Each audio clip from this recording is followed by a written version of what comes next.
this freaking chair. Okay. All right, 1 sec. You're kidding. Oh. Just trying to get something to stop this chair from squeaking. Right. All right. All right. Ready to Let's go? do it. All right. Let's do it. We're recording. Okay, everybody. Welcome back to the episode 4 of Chat with the Hat. And grab a beer because there's a bit to talk about. A little bit went on. So I'm Dave, your host, and my co-host here is Rowan. How's it going, guys? Good to be back again. And as Dave said, this is going to be a pretty big episode. We've got a fair bit to go over after a crazy weekend at the Melbourne Grand Prix. So strap yourself in and let's go. Yeah, mate. We kick off with a big thank you to Jason Sweeney from gamelife.com.au. He supports us. We support him. He supplies us all our gaming and streaming equipment that we need. So get around him. Go check him out on the web, gamelife.com.au. Thanks again, Jace. Well, Rowan, Melbourne has been run and won, and it was 4 days of crazy. It felt to me like another Bathurst in my own backyard. It was... there was a bit going on, and we've well done to 444,000 plus people turning up over the 4 days in Melbourne. We do know how to put a party on. Yeah, another record crowd for Melbourne after last year's. I think they got 426,000 or something like that. Thought they're going to be hard to beat that, and then they go ahead and almost add another 20 grand onto it this year. So kudos to Melbourne and everyone that's come along that weekend, and another absolute ripper crowd. Yep. Well, last year was a COVID bounce back, first time in 3 years. So this year, no, it was all about having the F1, the F2, the F3, supercars. And of course, there were some Porsches going around. I'm not sure how many people actually saw them go around, but they were there. I did see them once, apparently. What do you call the Porsches? They're the go get a beer races, aren't they? I think it was go get a beer at the pub races, to be honest. I think most people were not necessarily sticking around for the end of the day.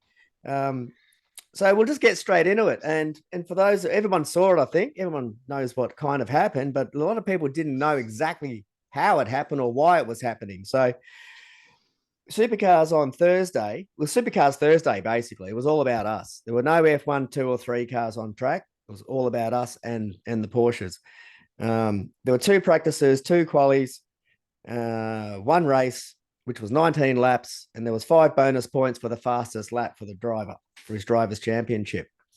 And I tell you, for a crowd on a Thursday, it was chockers. It was normally like a Friday crowd. We're just wandering around out the back. Still plenty of space around the circuit, but I think it's about 60,000 through the gates on Thursday. And a lot of, it was a lot a of kids record on school. Thursday crowd. Yeah. Well, normally you only get just a handful, mate. And especially when there's no F1s, 2s or 3s going around. Everyone was just there to see supercars, to be perfectly frank. And there were 60,000 roll through the gates. Bunch of school kids, heaps of school kids. My God, we never got excursions to car racing when we were kids. But one of the good initiatives that they did do, and this is a big plus, shine a light here, some positives. The grandstands were open for anybody. You can just sit in any one you like. Find a spot, find a seat, sit in it, try it out.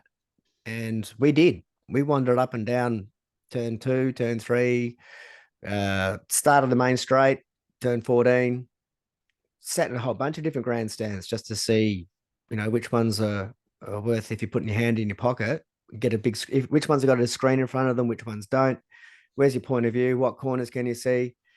So that was a great initiative for the Thursday to open them up.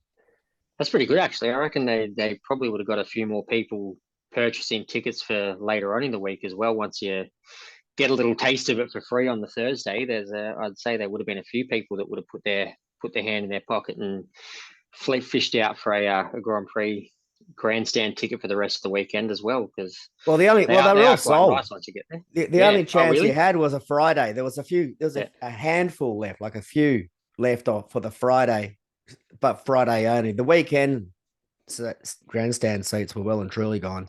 Gone, yeah.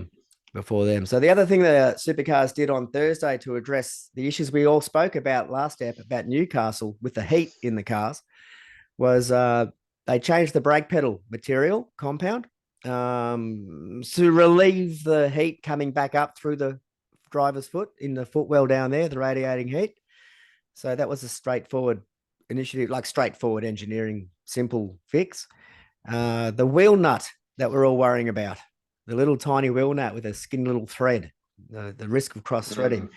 Bunch of teams have reworked their wheel nuts in the brake and cut a wider thread into the nut itself to prevent the opportunity or reduce the opportunity of cross threading on the gun when they actually run them in race conditions, as opposed to hand spinning them on. And we spoke about that last ep too. That would be a simpler way to widen the gauge on the thread to prevent cross threading. Yeah. And everybody was now allowed to use a 15 mil spacer on the rear suspension just above the shocker there, just to raise the back of the car 15 mil so that you could still keep your geometry, but you had a little bit more mobility sort of up and down the rear of the car, just to make a bit more difference to your handling. And what was that for? Was that just because it's much more like for the track difference, or is that something that's going to happen for the rest of the season? It's for the rest of the season. It was a fix put in because the Mustangs were complaining about going slow and they didn't have the same travel as not same travel in suspension wise, but they weren't traveling down the road as well as the Camaros in the straight line. So they said, well, you can change without having to change your suspension setup. You can just raise your bum by 15 mil, and that'll sort of give you a bit more handling.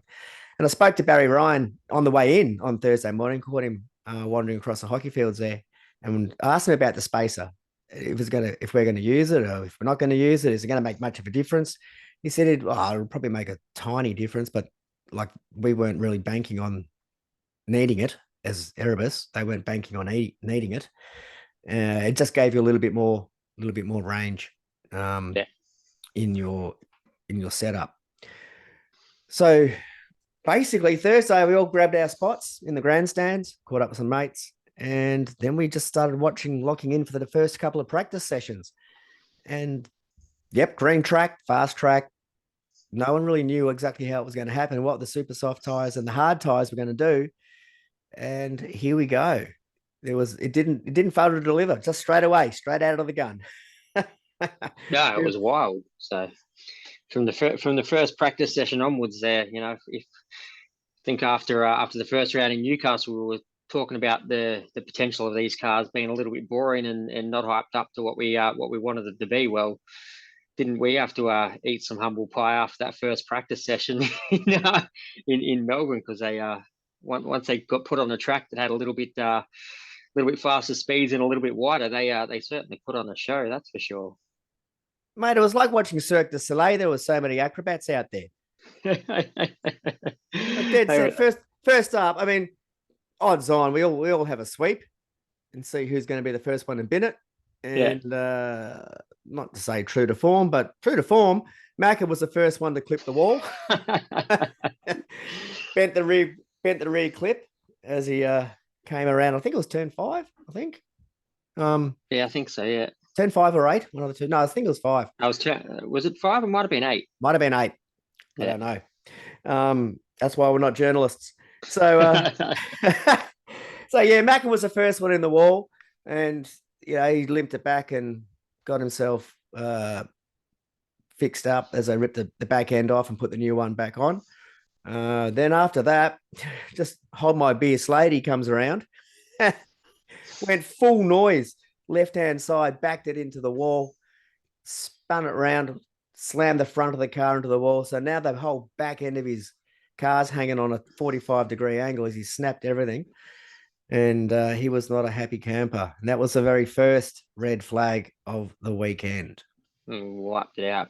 Well, that comes back to what we talked about in the previous episode as well, about the damage on these cars wasn't, they're meant to be easy to fix, but they're both Slady and Van Gisbergen complained, and Triple Eight complained about the cars not being as quick to fix or as easy to fix as they were in the previous generation cars, and they're also getting damaged a lot easier than the previous generation cars were as well, which I think that might be more of the issue. It's not that they're actually harder to fix, it's just that when they're having an accident, the damage that's being caused to them is more than what it would have been with a same or similar accident in the previous generation car. So that's an issue that we've touched on previously, and I think we're going to be touching on well and truly several more times over the course of the year.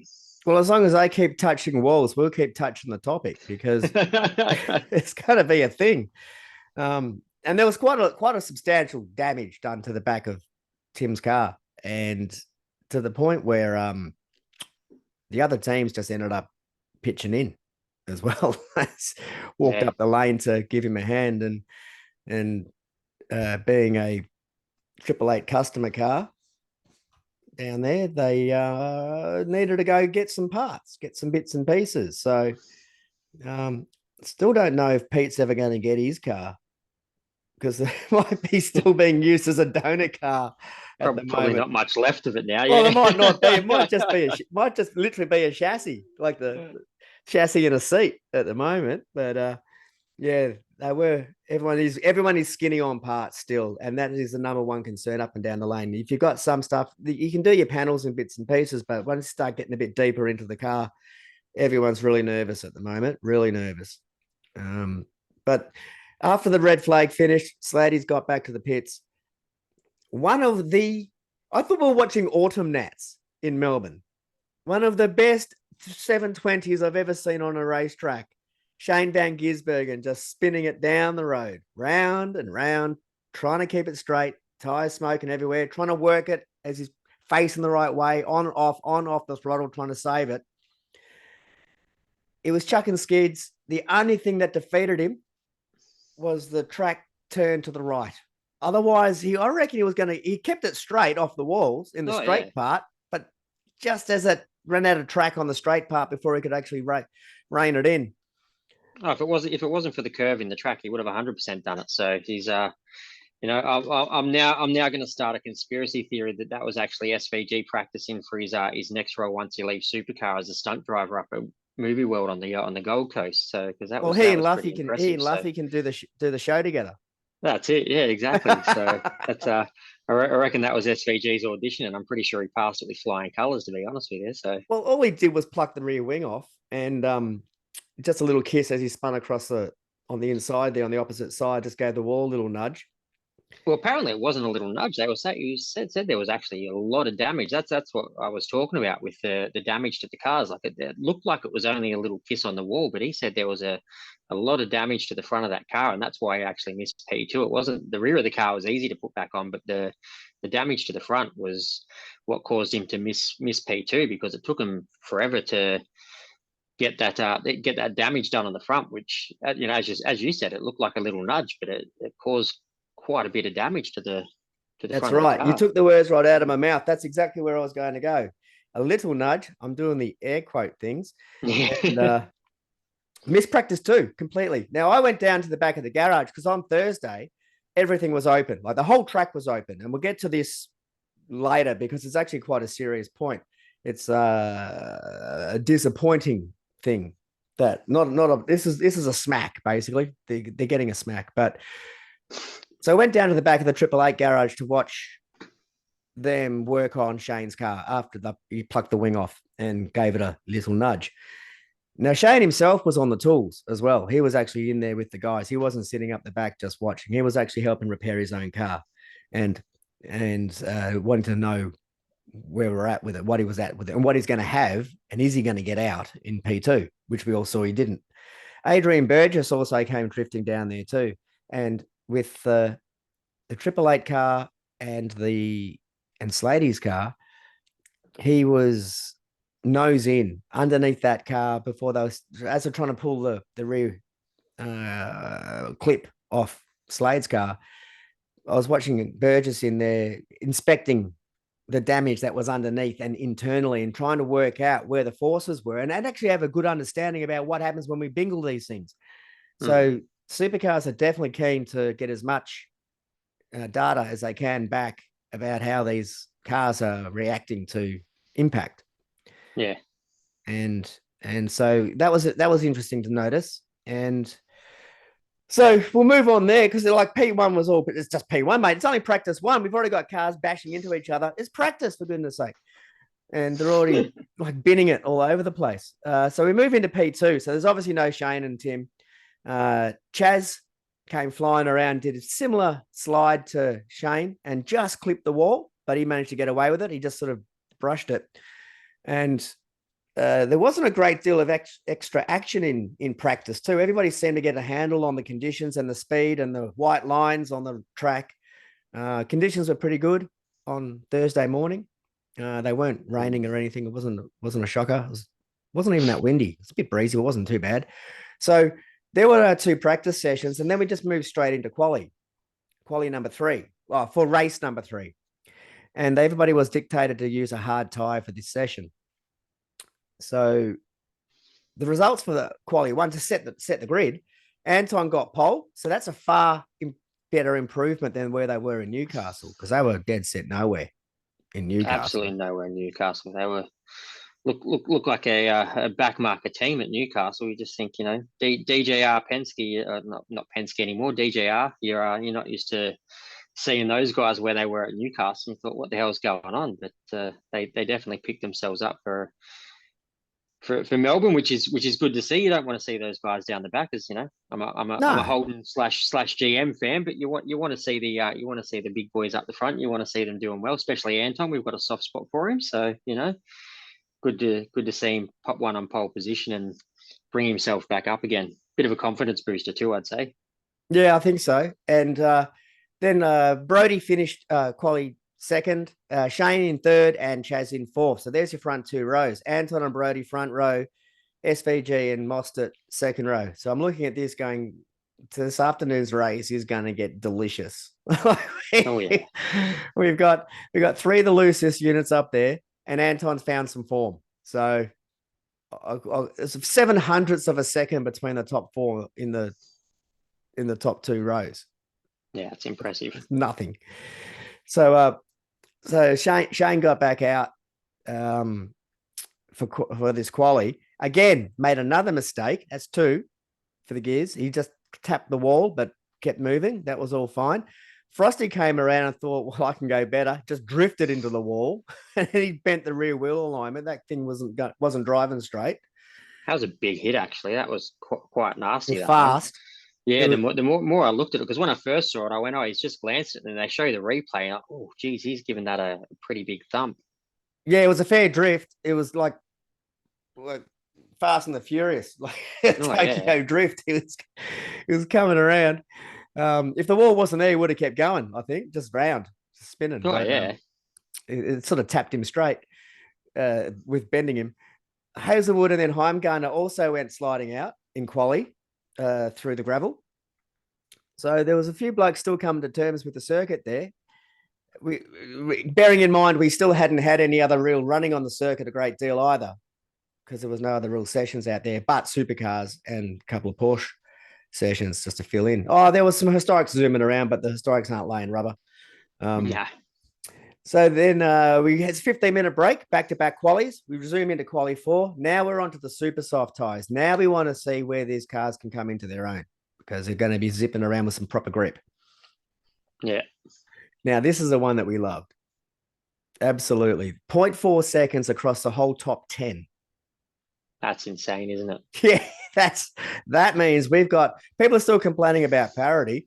There were plenty of blues and plenty of golds in this top 10. Shazzy just kissed the wall, but again, but didn't really do any damage and just moved on. It was a clean quali. Nobody else binned it. And we ended up with a Erebus and Red Bull double lockout on the front row and second row. So SVG and Brownie on front row, and Feeney and Brody on the second row. No, I think it was SVG and Brody on the front row, and Brown and Feeney on the second. Oh, I thought it was the other way. Was it? Oh. Yeah, I'm pretty sure it was.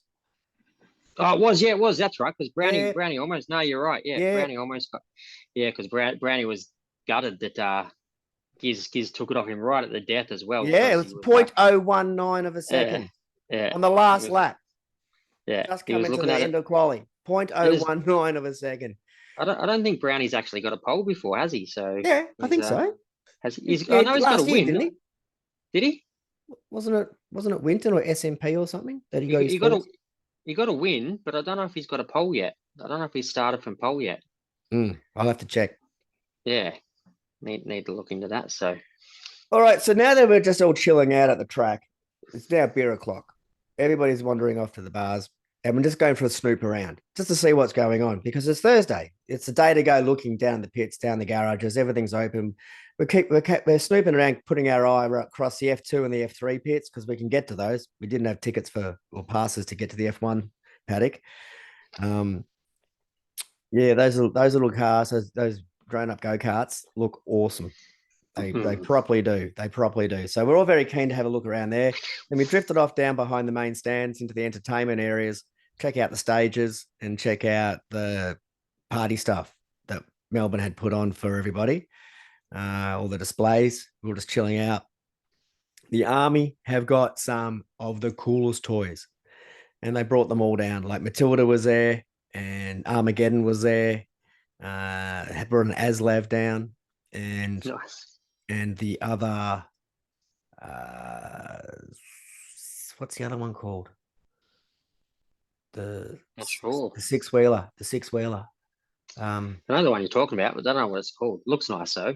Oh, I forgot it. Yeah. So anyway, the army got some way cool cars down there. They also had a VR machine there. You could fly an F-18 jet, like the Air Force recruiting area there. Just put a VR sitting in a pilot chair, and literally you are in the cockpit of an F-18, just zooming around. Did you give it a go? Oh, there was a queue. I so wanted to. I just couldn't be bothered, mate. There was a queue. There was a line. Yeah, I'm not one for lines either. Bloody kids on track day. Yeah, every kid in the school uniform wanted to have a go. So, but that was all fine. So we'll move on. We'll move on to the reason we were here on Thursday. So it was race day, race 3. Now, what a race! What a race. What a race. Now, I'll tell you, we were all expecting some action, and we got some more action than we anticipated with the rule change that caught some teams out and not others. And there are some smarter teams in the lane that lead the way, and then there are other teams that realize what's happening late to the party, but they'll catch up. And we'll get to that in a minute. So Slady had to start from pit lane because they got his car repaired all day. They had assistance from the other teams. I'm pretty sure BJR's fabricator went down to give him a hand for the back clip and look at the front as well. Once they got Burgess's head out the way and they could actually get into the car to have a look and see what they could fix, because he spent a lot of time underneath the wheel arches, I can tell you. So Slady started from pit lane, and that's fair. He got the car back on track. So there's our repairability. Sort of missed a couple of sessions, got his car back, took all day to get there. But at the start of the race, we had a sprinkle. Got a little bit drizzly, not heavy. Just a little sprinkle. Yeah, it was. It truly was. It wasn't a great deal of anything. Enough to cause race control to declare the race a technical wet race. And after everyone's losing their mind, as we've all known what's going on, because it's a couple of days after this has happened, when you declare a wet race, you're allowed to change only 2 tires as a minimum, not 4. So the teams that had started and selected hard tires to start the race and then come in and do their compulsory pit stop, we'll get to the reason why that's not required. But when the race got declared wet, we're at an immediate disadvantage, because when they come in, they want to go to the softs or wet tires. They must now change 4 tires. You start on a super soft, you don't need to change to another compound now, because you only need to change minimum 2 tires. And seeing as you are not allowed to mix compounds, by that very definition, you cannot only change 2 wets or 2 hards. You must change 4 if you want a full set of something. Hmm. But what you can do is change 2 of the same compound. Erebus worked that out in the rules very quickly. Apparently, they even said they spoke about it at the commission, that if it was declared a wet race, then you're only going to need to change 2 tires. So all the teams already knew that was the arrangement, but none of the teams actually clicked that's what they were allowed to do. And if it's a strategy, everybody would start on super soft, because if the race gets declared wet, you can come in, and if it's not too wet, you can just bang 2 more super softs on, halve your pit stop time, shoot off, and undercut half your field. Yeah. I think they were saying to change 4 tires. I think they were saying we're taking 8 to 9 seconds. To change 2, it was only taking 2 to 3 seconds. So you were saving 5-6 seconds by doing it. And as we all know, when the field's as close as it is, 6 seconds in the pit lane is a massive gain. So those teams like Erebus that got onto it, well, that's the reason that Brody and Will were second and third at the end of the race, because if they had to change 4 tires, they probably would have been somewhere up the back of the top 10, but there they are on the podium. So, it's a massive Well, that's game. also the reason. I mean, Shane won the race. Shane managed to win it, but he was also held up with a slow pit stop on the right rear, because while Triple Eight were about to go and change some tires, they look up the lane and they see Erebus, and they've only got two softs out there. They're going, hang on, what are they doing? And then they twigged and they went, oh, hell. Yeah. You do the same. Somebody go get another soft tire for Shane, because they were going to change tires. And at the last minute went, oh, we only need to do 2. That's right. That's the rule. And they just didn't have another set of super softs at hand. They weren't going to do that initially until they saw Erebus setting up. And then they changed their strategy to match. And BJR did the same as well. Brad wasn't aware that they were doing that. One of the engineers made the call, and he went, oh, that's a great idea. Thanks for thinking of it. And they made some gains in that as well. And so all the other teams were caught out. If you started on hards, you were definitely caught out, because you must now change 4 tires to your super softs. You can't just bolt another 2 hards on, because why would you? I mean, they're slow. They're not going to catch anybody on a new set of hards. Probably 2 seconds a lap slower. Yeah. So you were forced onto the super soft. So that was a strategy win for Erebus, and the other teams that followed suit in rapid succession. So that was Thursday. Thursday was awesome. There was red flags, cards are binning it. Teams are making gains. Now the pits were open. AGP allowed everyone just to go sit in grandstands, which is way cool. And then basically, mates and we went out to the pub. we just shot through. After that, late in the day. Which pub did you hit on Thursday? Went to the Prince. The Prince, oh yeah, nice. Yeah, went to the Prince. My neck of the woods. Yeah, it is. Yeah, it is yours. If you were in town, you would have come down and had a play. But we went to the Prince for a while. Yeah. And then I think we went to the SB after that. And we definitely went to the SB after that. The new SB, the gentrified SB. Yeah, it's not like the old SB, is it? No. There's no carpet even. It's all I know. Ratty floorboards. I haven't actually even been back there since they renovated it, because every time I go past, it's just full of yuppies, and I don't want to go anywhere near it. So, well, the lower entry, the lower grand entry there, they've ripped all that carpet out, so your feet don't even stick to the floor anymore. It's just floorboards.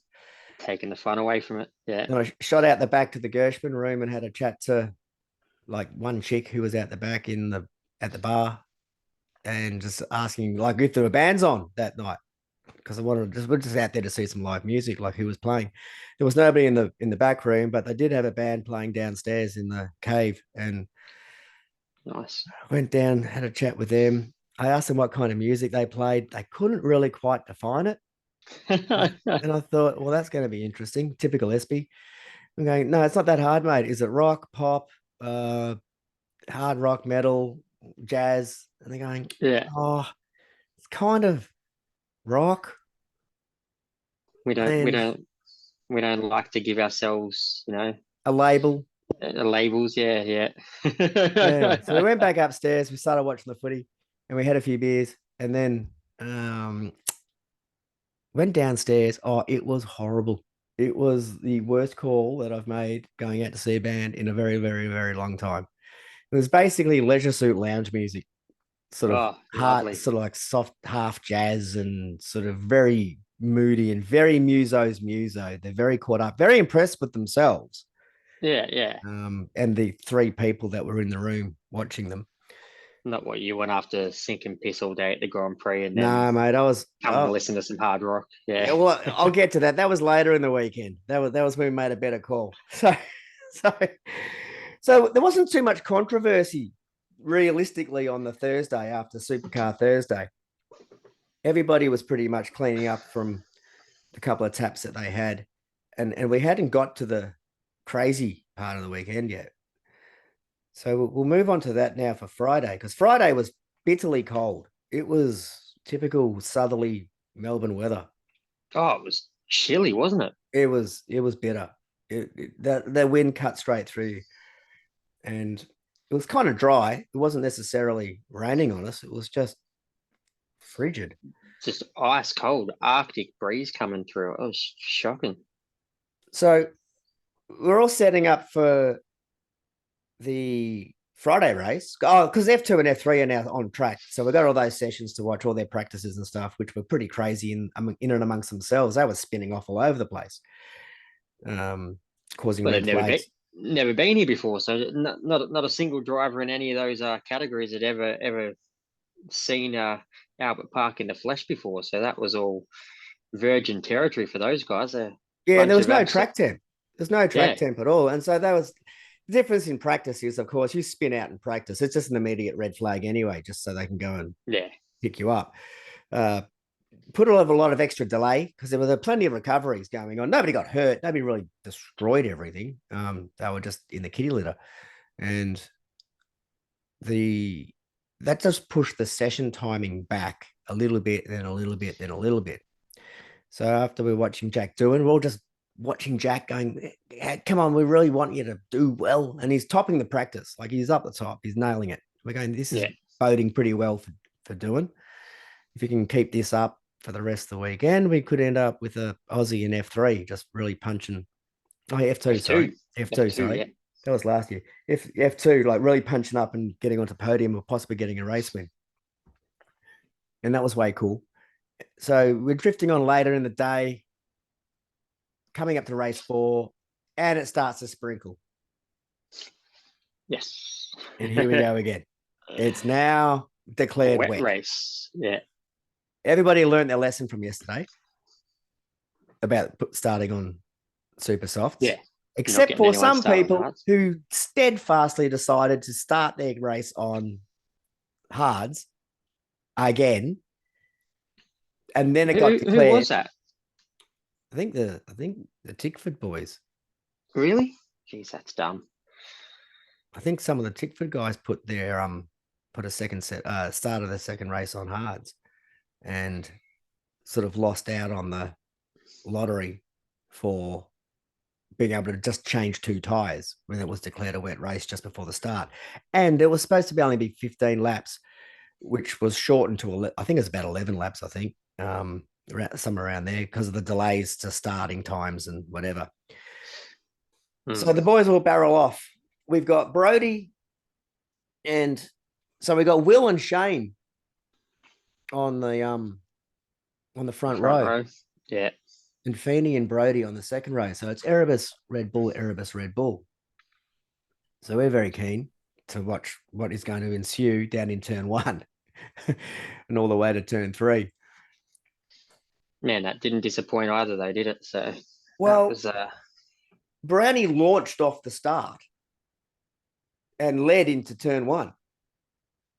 And staggered grids at the Grand Prix as well. So that's a 2 meters behind when you actually kick off the race. So to get that sort of jump on Giz and take the lead with a little cheeky nudge of moved himself over and gave Giz a little cheeky nudge to make sure he had a good line into turn 1. But that's impressive to to get that extra 2 meter gain and take the lead into turn one.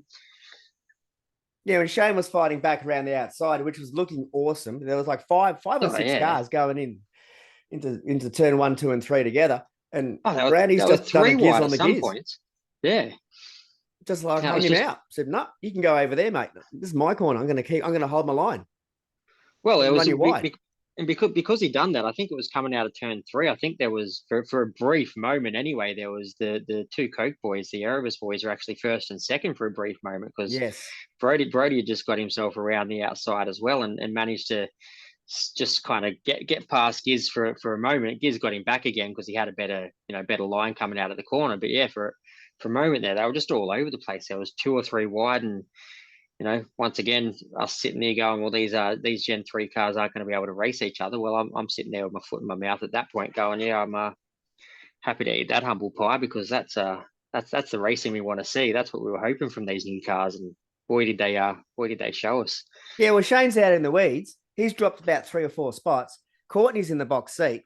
He sneaks up out of nowhere, just right up and pinches a tidy little spot there. So while all this crazy is going on and the whole crowd are cheering, everyone's getting right into it because we've just been watching cars practicing, and now the supercars are on, just entertaining everybody. Nobody is leaving. Everyone's watching supercars, and that didn't last very long because then Waters gets into the side of Reynolds and puts him into the beach. And not the first time that Dave's horror weekend was going to be with a bucket and a spade down at St Kilda and digging out his stuff and making sandcastles. And that's brought the safety car out. So there's our first safety car in the race. And this is only lap 1, by the way. We haven't even finished a lap yet. We haven't even finished sector 1 yet. No. Barely got through the first 3 turns. Well, I think it was it turn 3 that he binned him? It was turn 3, wasn't it? So yeah. Turn 3 was where Shane was trying to come around on the outside, and then Brownie sort of held his line and pushed him out. Was it turn 3 where Reynolds went, or was that turn 1? When Waters got into was Reynolds, that turn 1 or 3? Yeah. Turn 1. It's turn 1, yeah. Yeah, it was turn 1. So all this was going ahead of him. So Reynolds is spearing on, and all of this racing is still happening ahead of them. Yeah. Which is way cool. Everyone's just losing it. And then then we haven't even finished the lap. So the safety cars come out. We're coming around to pick up the safety car. Percat's now pulling in pit lane, engulfed in flames. The front left of his car is just barbecues galore. It is just burning and burning away. We're going, what the hell's going on here? He must have dropped an oil line. That was impressive too, by the way. That fire, that looked pretty impressive. When I first saw it, I just went, a little bit of a brake fire or something like that, and then the next second you see that massive plume of flames come out the side. Oh, geez, he's a little bit more than just a small that's fire not a brake disc. Yeah, that's not a brake pad. Just overheating. That's the whole side of the car. It's just, I thought an oil line had come off because that made sense to me. I see big flames and thick black smoke. It just looks like an oil fire, like everybody else around me. Oh, he's split an oil line and it's hit the manifold and bang, up she goes. No, not the case at all. And which we'll get to pretty shortly because it didn't. That was number 1 for the weekend. So as we get the restart kicking off, LeBrock bins it, turn 8. That was a fairly big hit, fairly substantial hit, just sliding, just hit the wall and just ran down the wall. Another safety car, so now we've got 2. So now we're running out of laps because the race is already shortened. Oh yeah, that was like 5 or 6 when that happened after the safety car came back in, I think, wasn't it? The second safety car? Yeah. I think it's just a touch later than that, but yeah, to clean up all his debris and get the car off the circuit and then get set for a restart, we were desperate. And then they called a shortened race. So if it was 15, we would have been fine, but I think it only went to about 11 or something. And I'm going, well, Brady's going to win his first race here, and it's going to be under yellow. Yeah. I don't think we're going to get a restart. And we didn't. No, he's got it. Yeah. Well, so as soon as I realised that they were shortening the race, I thought, this is boding well for young Brody. So mean, it's not the way you really want to get your first win, but hey, you're going to take a win when it comes your way, regardless of how it comes. So he was at the front when the safety car came out, and that's racing. So yeah, you're going to take a W any way it comes to you. That's for sure. Yeah, still points, mate. Still counts. Hundred It's percent. still printed in ink. His name's on the trophy. They still have the cup sitting in the garage. That's it. Which is So awesome. you'll take it. You'll take it. That's for sure. So I was harking back to the Percat fire. Well, I just also took to the assumption that he might have just been wanting to reminisce a little bit on Adelaide a few years back as well. Thought it been a few years since he had a bit of a hot car and decided to just Did it in set it Townsville ablaze too. set it ablaze again. Was it Townsville? Was it? I thought it was Adelaide where he went up in Townsville was in the flames. pit lane. Yeah, when he took off with the fuel spill, he Oh, was took it off in the Townsville? back. Was it? That's right. Yeah. Yeah. Yeah, it tore off. And then though he's trying to blow it out by flooring it. Usually it'll just blow itself out, but it wasn't blowing itself out. It was actually No, getting no. bigger. And as he pulled out at the end of the lane, as I said, it's not going out. And the engineers pulled him up, and all the guys ran out from Triple Eight and put him out. Yeah. At that same moment, I'm pretty sure Golding came around and binned it. Like just Yeah. at like same time, like Percat's on fire in the lane, and Golding's come around and then just stacked it and hit the wall. Chaos. That's why we love supercars. There's always something going on. There is. But no, that was awesome to see young Brody get himself back up onto the podium, and I think did Brownie get third in that race as No, well? Brownie had a pit stop strategy failure. He came in early, and then with all the yellows, I think he never got a chance to race when he came back out. He just got trapped in out of Oh, that's position. right. Yeah, he finished back down a bit. Yeah. Yeah, way down, way Yeah. down. So he lost all of his track position. Once they declared it a wet race, he was cactus and was never able to get it racing laps back in just to get back up to his natural position because nobody else came diving in. So Yeah. at that time, so I don't know what happened to him because when he came out from the pit stop, he was so far behind. He lost heaps of track position. I don't know how, and they didn't show it. I don't know if he had an off on the backside of the circuit a little bit, but he should have come back out in his he should have come back out in his natural position, and the other guys were way in front of him. So just another pit stop bunk because I didn't see it. Yeah, I didn't see it either. What happened to him? So no, there was no pit stop error. They didn't make a mistake. No, not just sure. a bad. Everyone else just having a bit of better luck around him. Caught out. The timing was wrong. Yeah. All the timing was wrong for him. So, so Friday night though. Now this is where the fun started. So we went to the Prince after the racing on Friday, and started watching the footy again. And then my mate Chad, big cheerio to Chad from Mildura and his son Caleb. We were partners in crime for the weekend. He goes, right, not really feeling it here at the Prince. We've been here, it's all done. There's no music. We couldn't even go upstairs. The Prince had no music upstairs because the whole band room was booked out by Triple Eight. They were taking that as their base of operations for the weekend, and couldn't even get in the back stairs up the top. So we went to the Cherry Bar. Yeah, now that's when our weekend improved. Yeah, I think we hung about 3-4 o'clock in the morning, hung around for the 2 a.m. band, which happened to be Southern Kings. And yeah, we were in fine form by then. And it was on down the front, moshing. I ended up crowd surfing. And nice. Well, by crowd surfing, I mean this Herman Munster-sized dude who was about 7 foot tall just picked me up and threw me over his shoulder. while I started 5 mosh pits. Nice. Independently down the front. And I even grabbed James Young and I started moshing him around. Nice. There were 2 of us in the hats that night. There were 2 hats. Beauty. Yeah. Making up for the lackluster Thursday night, well and truly. Pretty much, yeah. So I was feeling a little bit shady, I think, on Saturday. But so Saturday rolls on and we're ready to go again. So we got a couple of qualies. Now, that's right. We had some wets. We had some rain. It was actually a bit heavy, the rain and stuff. Did they ever actually have to qualify on wet tires though? Would they ever put wets on at all? I don't think they did they? I I can't. Yeah, I think they did, and I think they started this. They started the session. Yeah, they did because Chaz blistered the hell out of his Ah, yeah. all the blocks, which we'll get to why he went backwards so quickly. So it was a wet but drying track, and everybody started on wets. Everybody was on because it was wet, and Percat came out during the session because his team knocked off at 3 o'clock that morning, rebuilding the front of his car from the fire previously. So Percat made it to quali on the Saturday, but It's they spent impressive two given the days building damage. a car Yeah.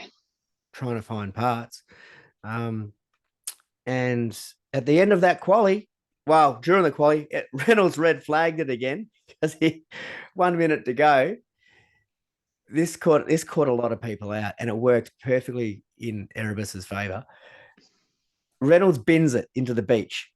Everyone's coming out now. The track's dried. They've got their fast tires on. They've done their out lap. They're on their fast lap. They're about to hit their fast lap for the Yeah. last one. The Reynolds red flagged the session with 1 minute to go. So Brody and Will have already dialed in their best Put their times. bank lap in. Yeah. Yeah, they're already on pole. And second, they're already on the front row. Shane's flying around. Feeney's coming around. JC's ready to wind up. Chaz is winding up. Red flag, boys. Sorry. That's it. We get the front row lockout. Davey's still got a couple of friends in Erebus that he's helping out. He's just maybe they'll talk to him now. I don't know. Yeah. I don't know if he'll talk to them, but they might be talking to him. That's it. That's it. Thanks for that. So buddy. Red Bull didn't get their last lap in. So that left Brody and Will on the front row lockout. Front row lockout. First time in Erebus history for a front row lockout. So that looked pretty to see those two Coke cars on the front row, that's for sure. Dead set, mate. It was absolutely magnificent. So yeah. I'll take that any single day of the week. That's how it works. That's the rules. That's racing. Well, that's it. That's why you always do a banker lap. You always make sure you get a nice fast lap in early, so that way if shit happens later on down the track, you've got one there ready to go. Yeah, well, it was a drying track, so everyone started on wets anyway. Yeah. And then as you had to come in, you can bang some softs on and then see what you got. But they just didn't get there. So then we were all pretty happy with that. 15 minutes later, back-to-back qualies again. So all of this is happening at the same time. The same conditions, everything. This is now setting it for Saturday and Sunday. And on the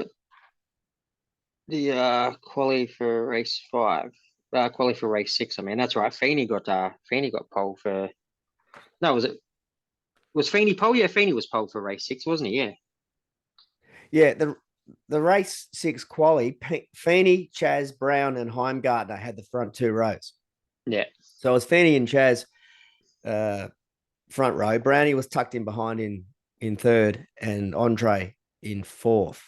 And that was Feeney's first pole. Yeah, it is. Yeah, that's his first pole. Not his first win, but it's his first pole. Yeah, first pole. Nice. Good on him. Yeah.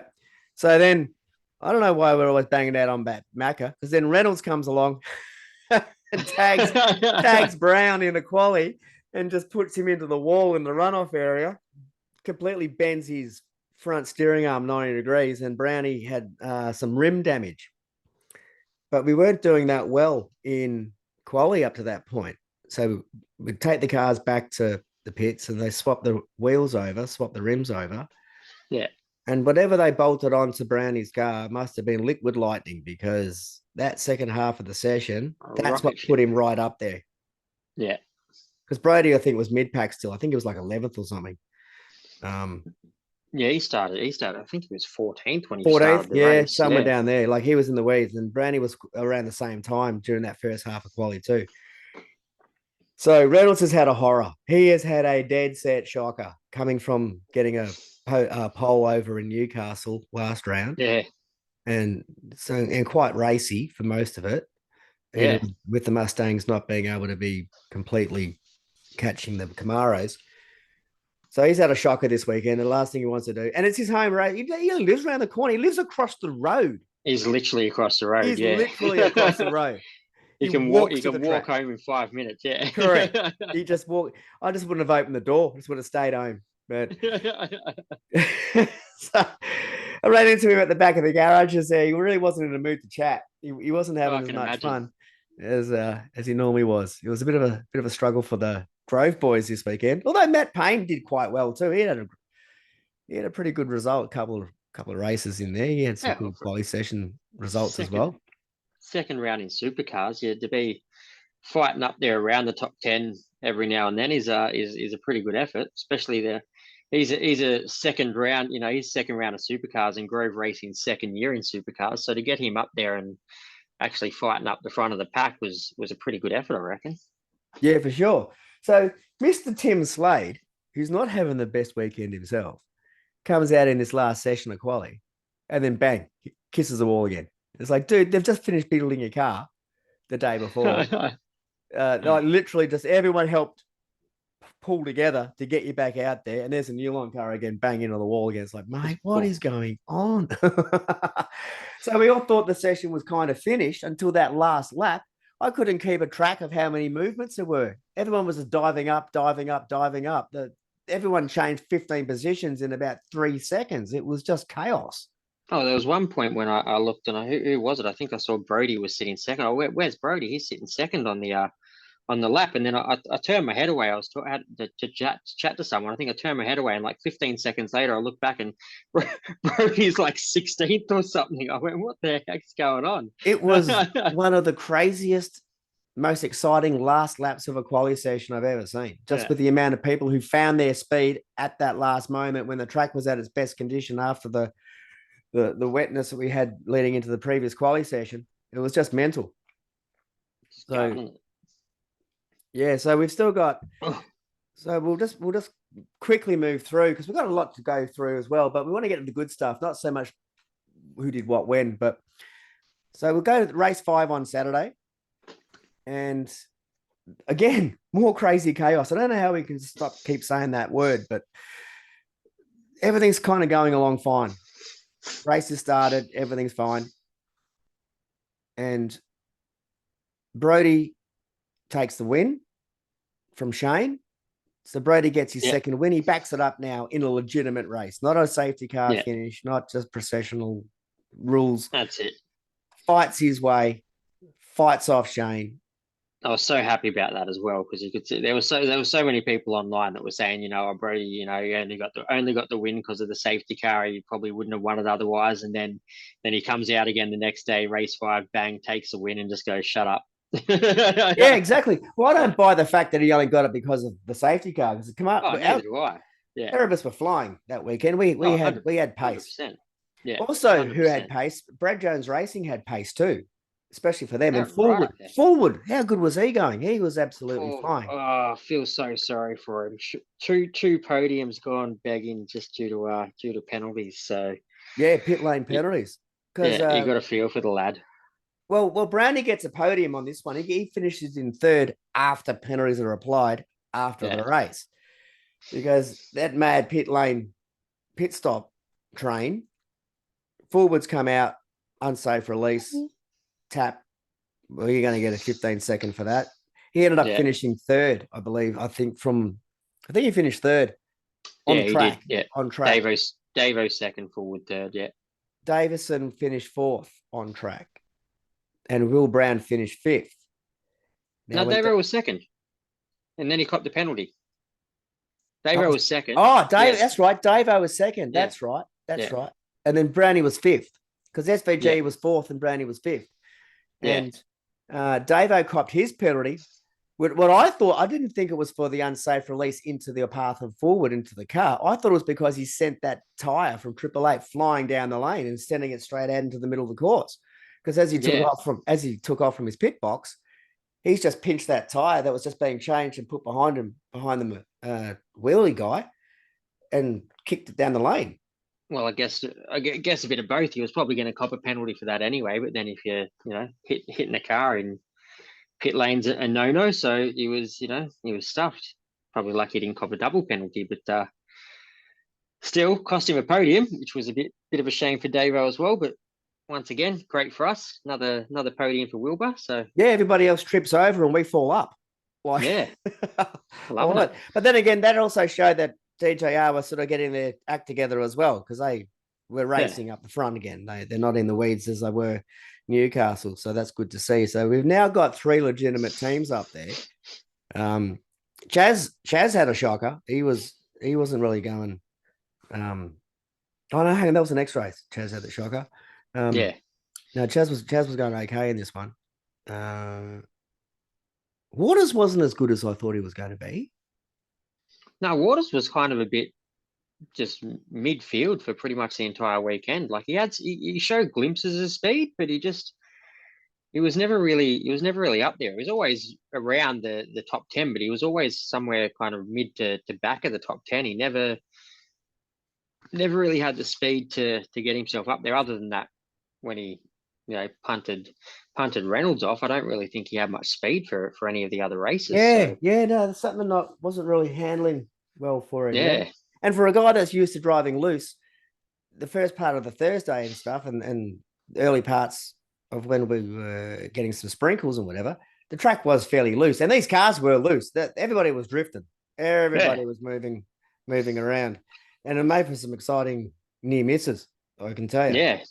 No, it's just a bad setup. I'd imagine from Waters. It's not his lack of talent. We all know he's got skill. So I reckon it's just a bit of a shitty setup for the Tickford boys on his car that weekend because he just Well, I he can tell wasn't. you over 100,000 people there on the Saturday, all glued to the screens watching Supercars do their thing after watching the F2 and the F3 sessions and their first feature race, I think it was, Yeah, which was like, let's be honest, it was fairly processional. And again, they're binning yeah. it all over the place. We can get to that a little bit later, but they weren't really that exciting. But I would say one thing at this point before we move on: the F3s and the F2s sound better than the F1s.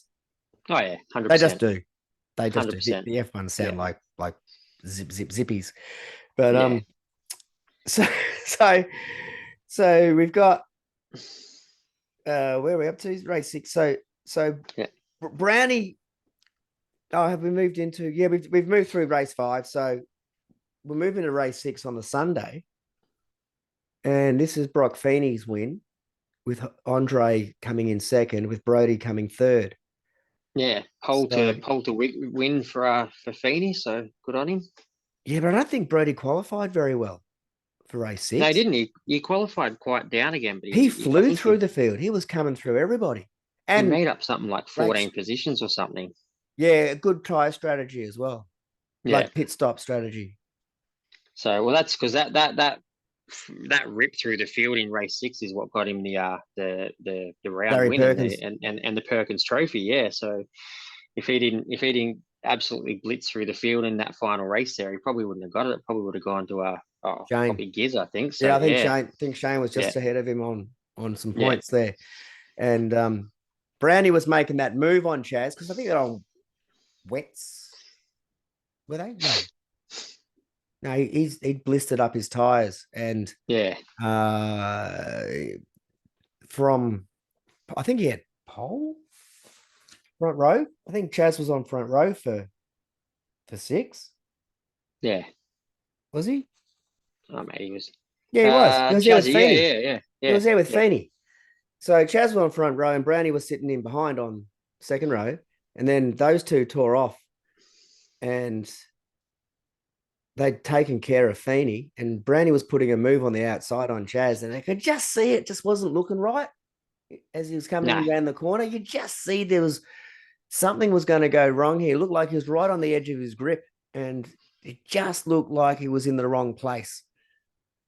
And he just didn't have it yet. he just yeah, he just couldn't took carrying a fraction too much speed. The car was unbalanced, fully loaded, just on Well, the edge of grip.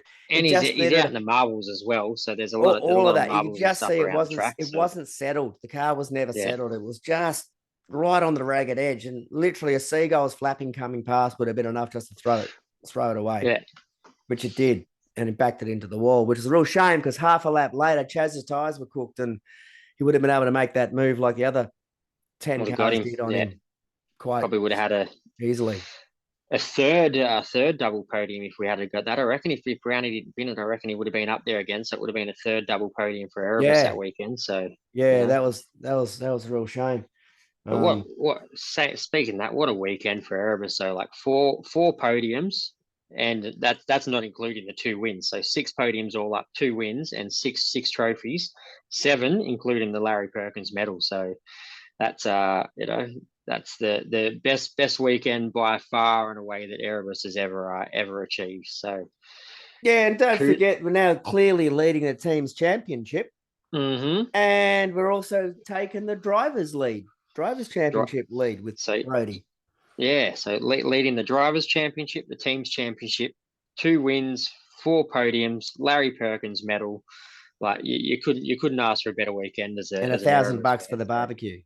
Yeah, and yeah, exactly. So yeah, that's it. So what a weekend. So kudos to all the guys and girls down there in Dandenong for putting on that show. They've all worked pretty hard getting these cars built over the off season. So that's their just rewards right there. So that's filled up their trophy cabinet quite substantially. They haven't got a lot of wins and podiums in the past, so that's a big addition to their trophy cabinet down there. I reckon they're probably just going to have to get a little spare one just for that weekend, just to show that magical weekend at Albert Park with the. Well, that's what they had in the back of the garage. One of the corporate tables, the bar stool tables, it was just loaded, fully loaded, just with trophies, bottles of champagne. I saw that picture, yeah. Big novelty check. It was fantastic to see. So there's a couple of things that we didn't touch on now in that race 5, which we'll just move through. We'll move on to now. The second car fire of the weekend. Yes. Right. This is the reason I left it after the race reviews. We'll talk about it now because now we're moving into race week. And this is and no one knows what the hell's going on. So when James Courtney comes in on fire, identical to Nick Percat the day before, whole front left, fully engulfed. Bigger, way bigger than Percat's one. He went. I saw what Percat done the other day. I'm gonna beat that. Yeah, hold my beer. Yeah. Check this out. And I'm not going to wimp out and just stay at BRT. I'm driving this bastard all the way down the lane. I'm going to take it 3/4 of the way down pit lane. Yeah, let's see how far we can drive this bad boy before I'm getting it down to the box. So they all point it all out. It's business as usual. Everyone's ripped the bonnet up. The Fireys have done their job spectacularly. Once again, huge thank you to all the marshals to make racing possible. To all the colleagues of Chris that we spoke to last week. All the marshals did a fantastic job. Well, we wouldn't be here without them. So once because now that everyone's nervous, now everyone's really, really worried, right? So when they lift the bonnet up, and apart from all the obvious damage, all the carbon fiber and the coatings and all the covers and the bits that are in the engine bay basically have shrink wrapped the engine because they've all melted. They're on fire, burning actively, but then with that, they've all deformed and shrink wrapped all over the stuff that they're covering, which makes it very difficult to investigate exactly what's going on with these fires and why we've got two separate Mustangs on two separate days on the first lap, mind you. Yeah. First lap. Not halfway through the race, not 72 laps in a 250k race at Newcastle, but which is way hotter the conditions than what Melbourne had. But on the first lap, we've got these two cars coming in to the starter pit lane on fire. Same place. Let's go look for the usual suspects. We need to find a source of ignition. We need to find the componentry that's flammable and work out what's actually burning. And then we need to look at the placement of the equipment that's in there, which gives the combination of ignition and fuel. Do you know if Supercars actually looked into it after Percat's fire, or did they just go? Absolutely, they did. Yeah. Absolutely, they have 100%. So the tech crew, the technical working group, which are still developing the cars at the moment, were pulling a Percat's car apart while they were rebuilding it to look at the differences between the Camaro and the Mustang's engine bays. Yeah. and they were sus on the oil can catch, the overflow catch can. Yeah. So cars running a dry sump. And for people who haven't seen Brad Jones's video that he put out yesterday, Watch it if you haven't. if you haven't, well, if you have not seen it, it's the closest idea that they have to how these fires have started that they have so far. It is still just an assumption, but yeah, it's It's a definitely. working theory. I reckon he's pretty close though. It's a working theory, and they're working off that premise as being we'll start with this, and then we'll work out. Yeah. And if we can discount all of this, we will work out to something else. But I don't think they have to stretch their legs too far to walk away from what Brad showed everybody about how if the car has a dry sump, it has a fuel can or oil tank at the top of the engine bay. And with increased oil temperature, increased oil pressures, with potentially some fuel blow by in your engine where a little bit of unburned fuel gets down past your pistons and gets into the mixes with the oil, which is then pumped around through your engine and back into the oil tank. Yeah. It has an overflow for all the air and all the fumes and everything else. The pressure builds up. It has a pressure relief hose that goes into a catch can. As it blows away any fumes, vapors, air, whatever gases are coming out of the engine into this catch can, it'll also spray out a little bit of liquid, a little bit of oil, and there might be a fraction, tiny little bit of race fuel in there too, but it might primarily oil vapor. And they have an oil filter which catches that. Doesn't catch all of it, catches 90% of it or more. But there will still be some tiny droplets, and it makes a vapor and oil mist, which then sort of finally coats that section of the car, right where the exhaust manifold is, and the headers coming out of your engine, which are red hot when they're sitting on the start line with their foot flat to the floor with the rev limiter holding it at 7,500 RPM for like 10 seconds. You just got red hot heat coming through your headers with no airflow. Yeah. Car's not moving. It's just sitting there. So that's the theory that they're working towards now. Do you know if is that the theory? Because so does that mean they think that the fires were pretty much started or lit the first embers at least when the cars have just taken off? Like, is that what they're thinking? And then by the time they've got to the end of the lap, they've had all the airflow coming through from its they flared them haven't up, and mentioned that's why any. they're They as haven't big as they mentioned were. that they're igniting off the start line. Yeah. Because you'd see it. You'd see smoke. Yeah. It's setting up the conditions for it because now you're racing, right? So you're never actually slowing down your engine anyway. So you got still got hot headers now, but you're also pumping because it was the time you got 5Ks as you're flying around and you're building pressure. You're also adding to the spray. Yeah. So there's obviously a period of time where there's enough of the fine spray being coating in that front left-hand wheel arch area and all of that. With the combination of the heat, once it starts to drip down and coat some things, it might get a small fire, fans it all up, bang, up she goes, ignites the carbon fiber and the coatings on the carbon fiber of the cowling covers and other composite compounds that are in the engine bay. Once they start to go, bang, up they'll go. You're no longer burning oil. Like this is not an oil fire, but it's starting off that way, which is then burning the composite materials that are under the hood in the engine bay. That's what's carbon fiber and everything. Burning. Yeah, it's the wheel arches and stuff that are actually on fire. So that's all. And there's probably another cover there. They thought maybe the tire pressure monitoring sensor might have been the issue because it was attached in that location with an electrical surge, started with an electrical fire.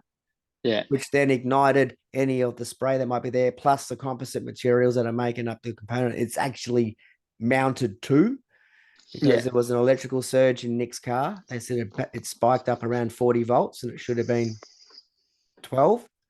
Might have started a short, and because the wiring loom was all gone as well. So that's what took him so long to repair all the car. It wasn't just the bolt bolting on bits. It was rewiring the car was the where all Yeah. the Well, time went. Courtney didn't actually get back out for the last race, so No, that was too much damage. the whole of Sunday. So Well, the whole that's wiring loom and everything was gone, and they didn't have time and yeah. parts. It's just cactus. So they've looked into it. So we'll work out exactly what that means before Perth, because if these cars now have a propensity to ignite under certain conditions, which is why they did that rolling start on race 6, which to The me was a crap complete single file rolling cluster. start.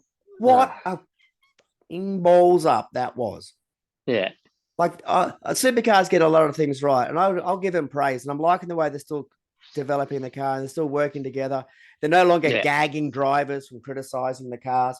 But if you're going to do a rolling start to safeguard the potential for 2 cars that have already caught fire, more catching fire, if you're going to do a rolling start, you can stick your single file start right up your backside.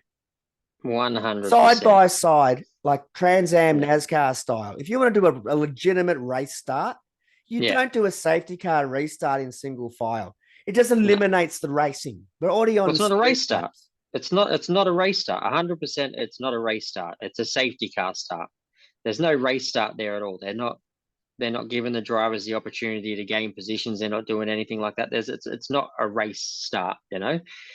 If they, like when it's wet, if they say the race is going to start under safety car, but they didn't do a lap. It wasn't like they'd done a lap of the race because there was conditions on the track they needed to suss out. That was the formation lap, come round, and safety car.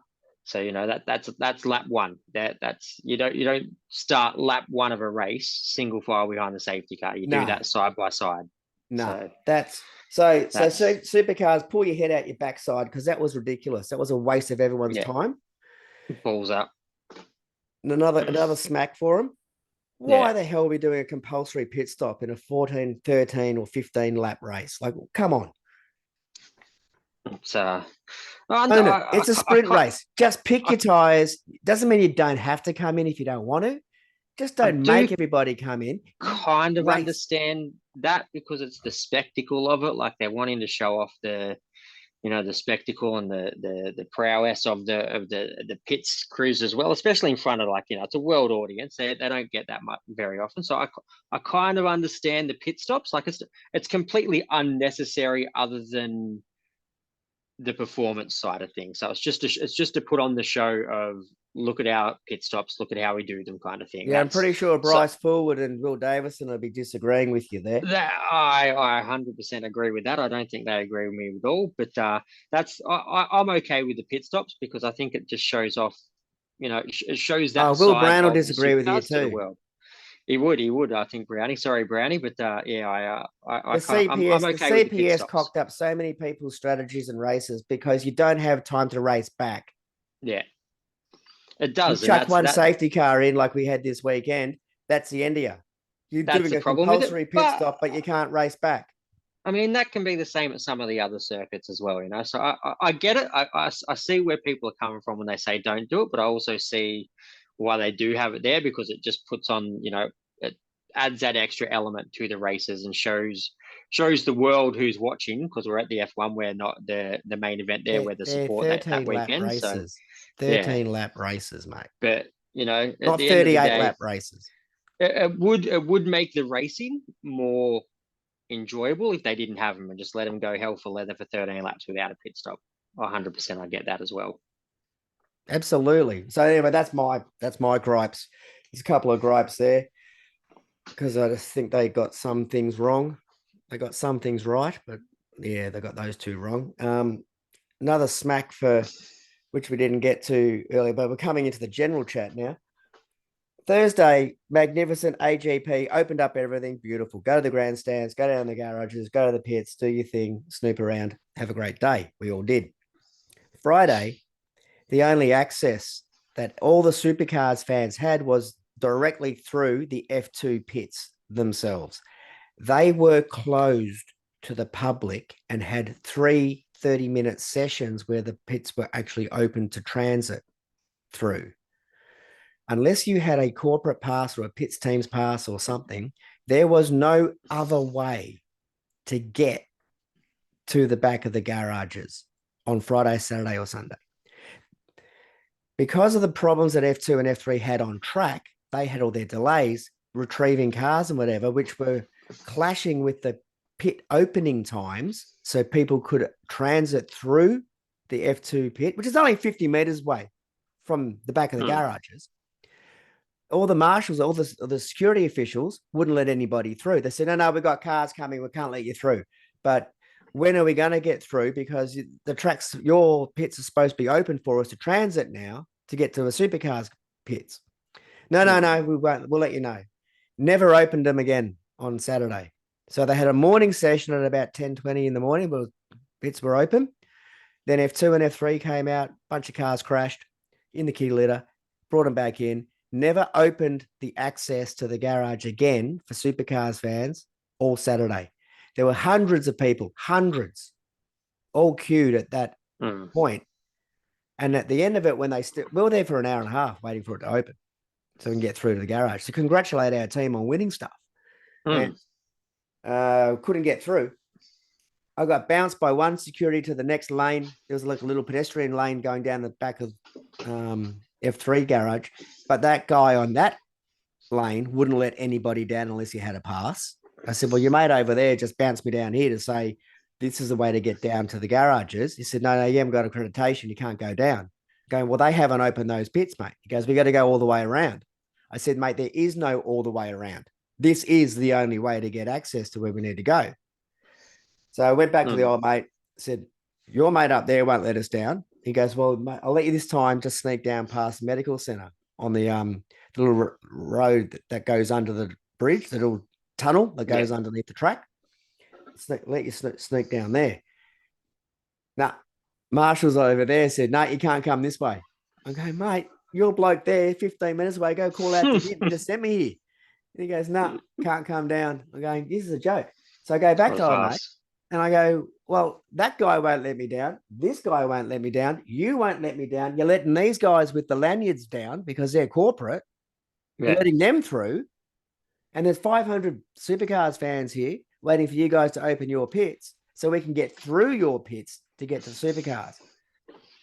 Yeah. So I get it if it was an issue with safety because there was cars coming down, but if they're letting people through because you've got a special pass, correct, it's not about safety, and that's just bullshit. So it is bullshit.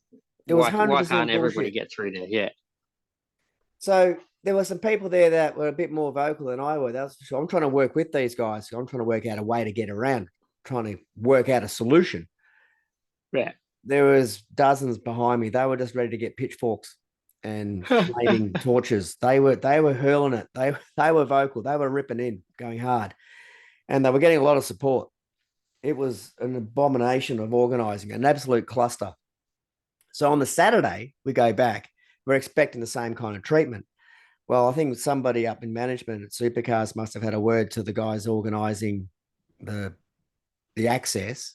Yeah. Because they opened up that lane, the first one I told you about, that goes down towards Paddock Club. They opened that avenue up for public general access now. So we had a permanent all-day access to the back of the garages for Saturday and Sunday. Because after the Saturday debacle, they were going to, you thought the car fire on James Courtney's car was going to be big. You would have seen what these guys were going to torch. They were going to burn the whole place to the ground. They were going off tap. So they sorted it out on Saturday. No fury like a pissed off Supercars fan. Oh, mate. And it wasn't the blokes. I'll give you the tip. It wasn't the blokes that were making the most noise at all. Because there were a lot of people there on the Friday that weren't necessarily coming on the Saturday or Sunday. They were just wanting to go down and see their team. That was the day they were coming. Yeah. And they couldn't get down to the garages. Yeah, they were unhappy campers, put it that way. Yeah, I can imagine.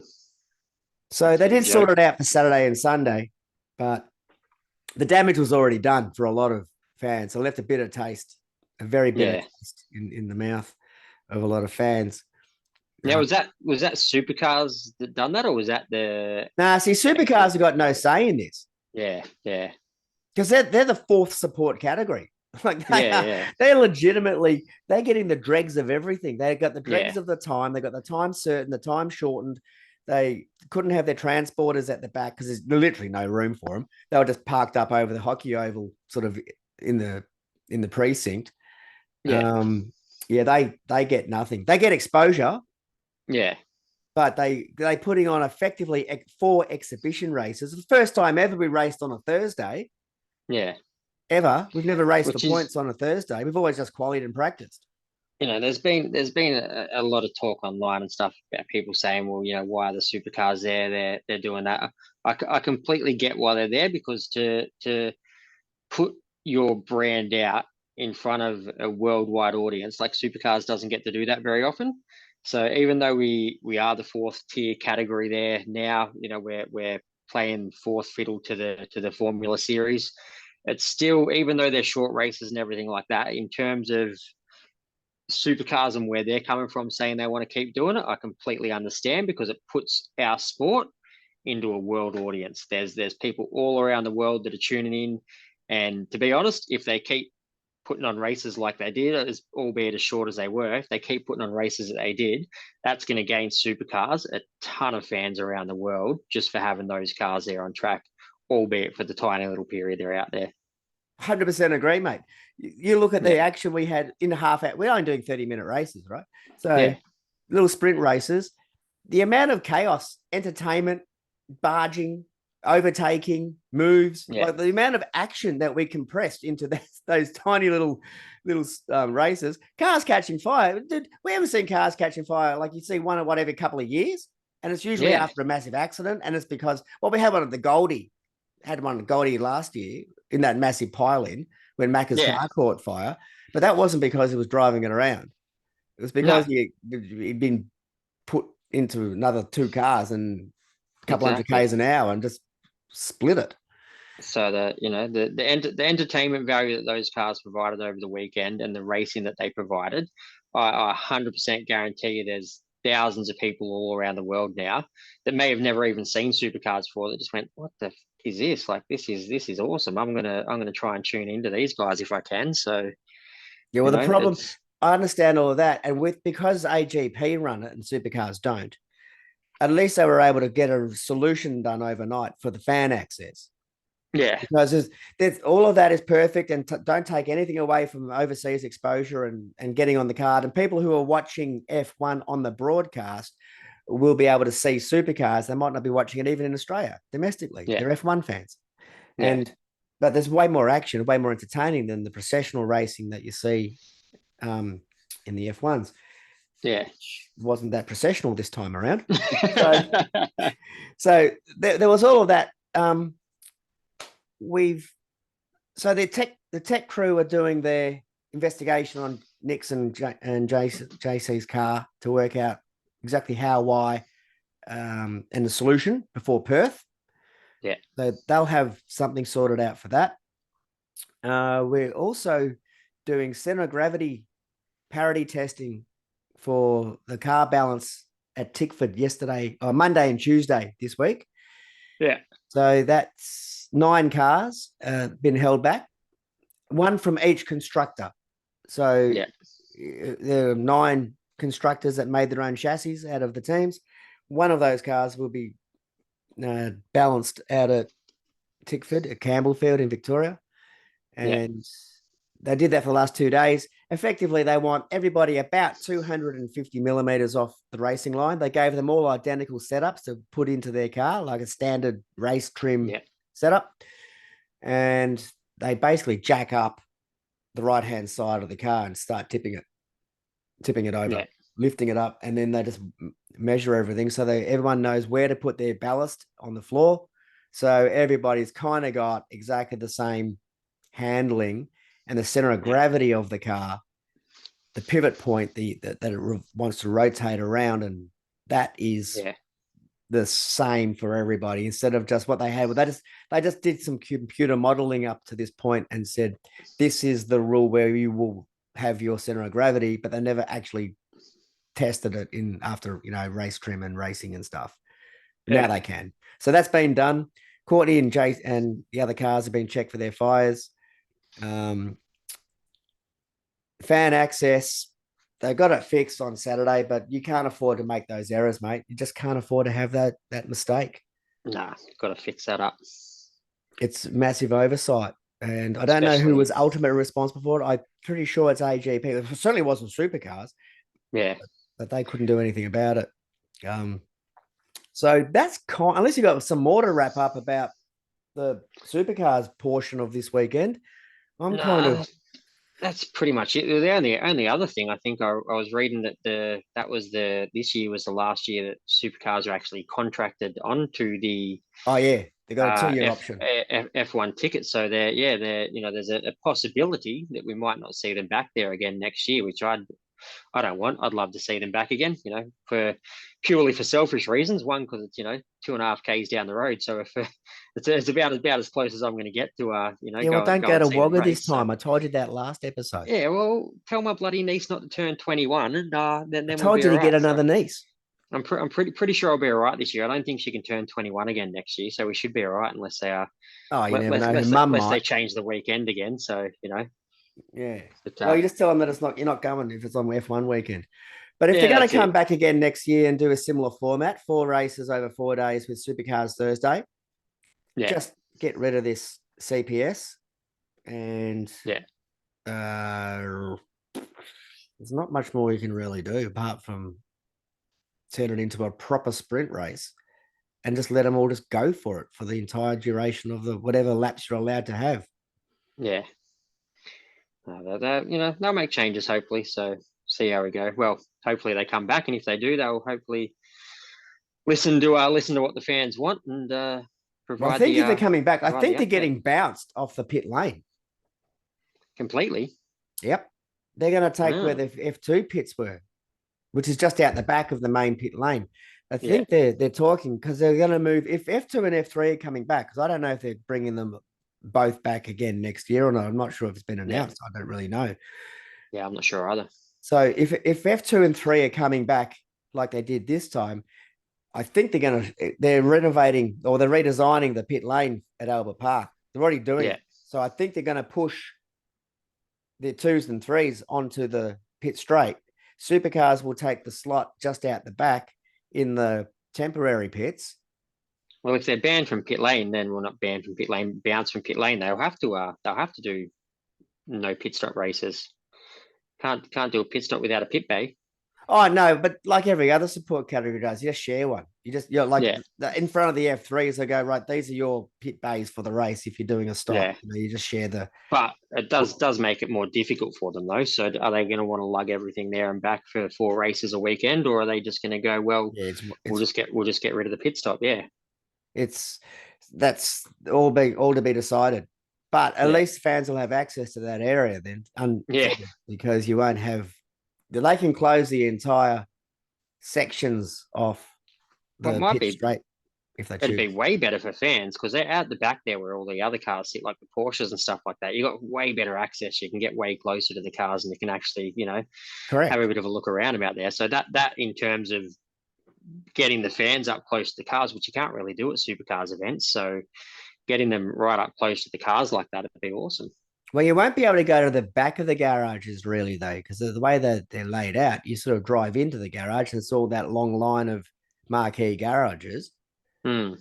So you'll be standing behind the fence effectively looking in to Oh the yeah, garage from the front.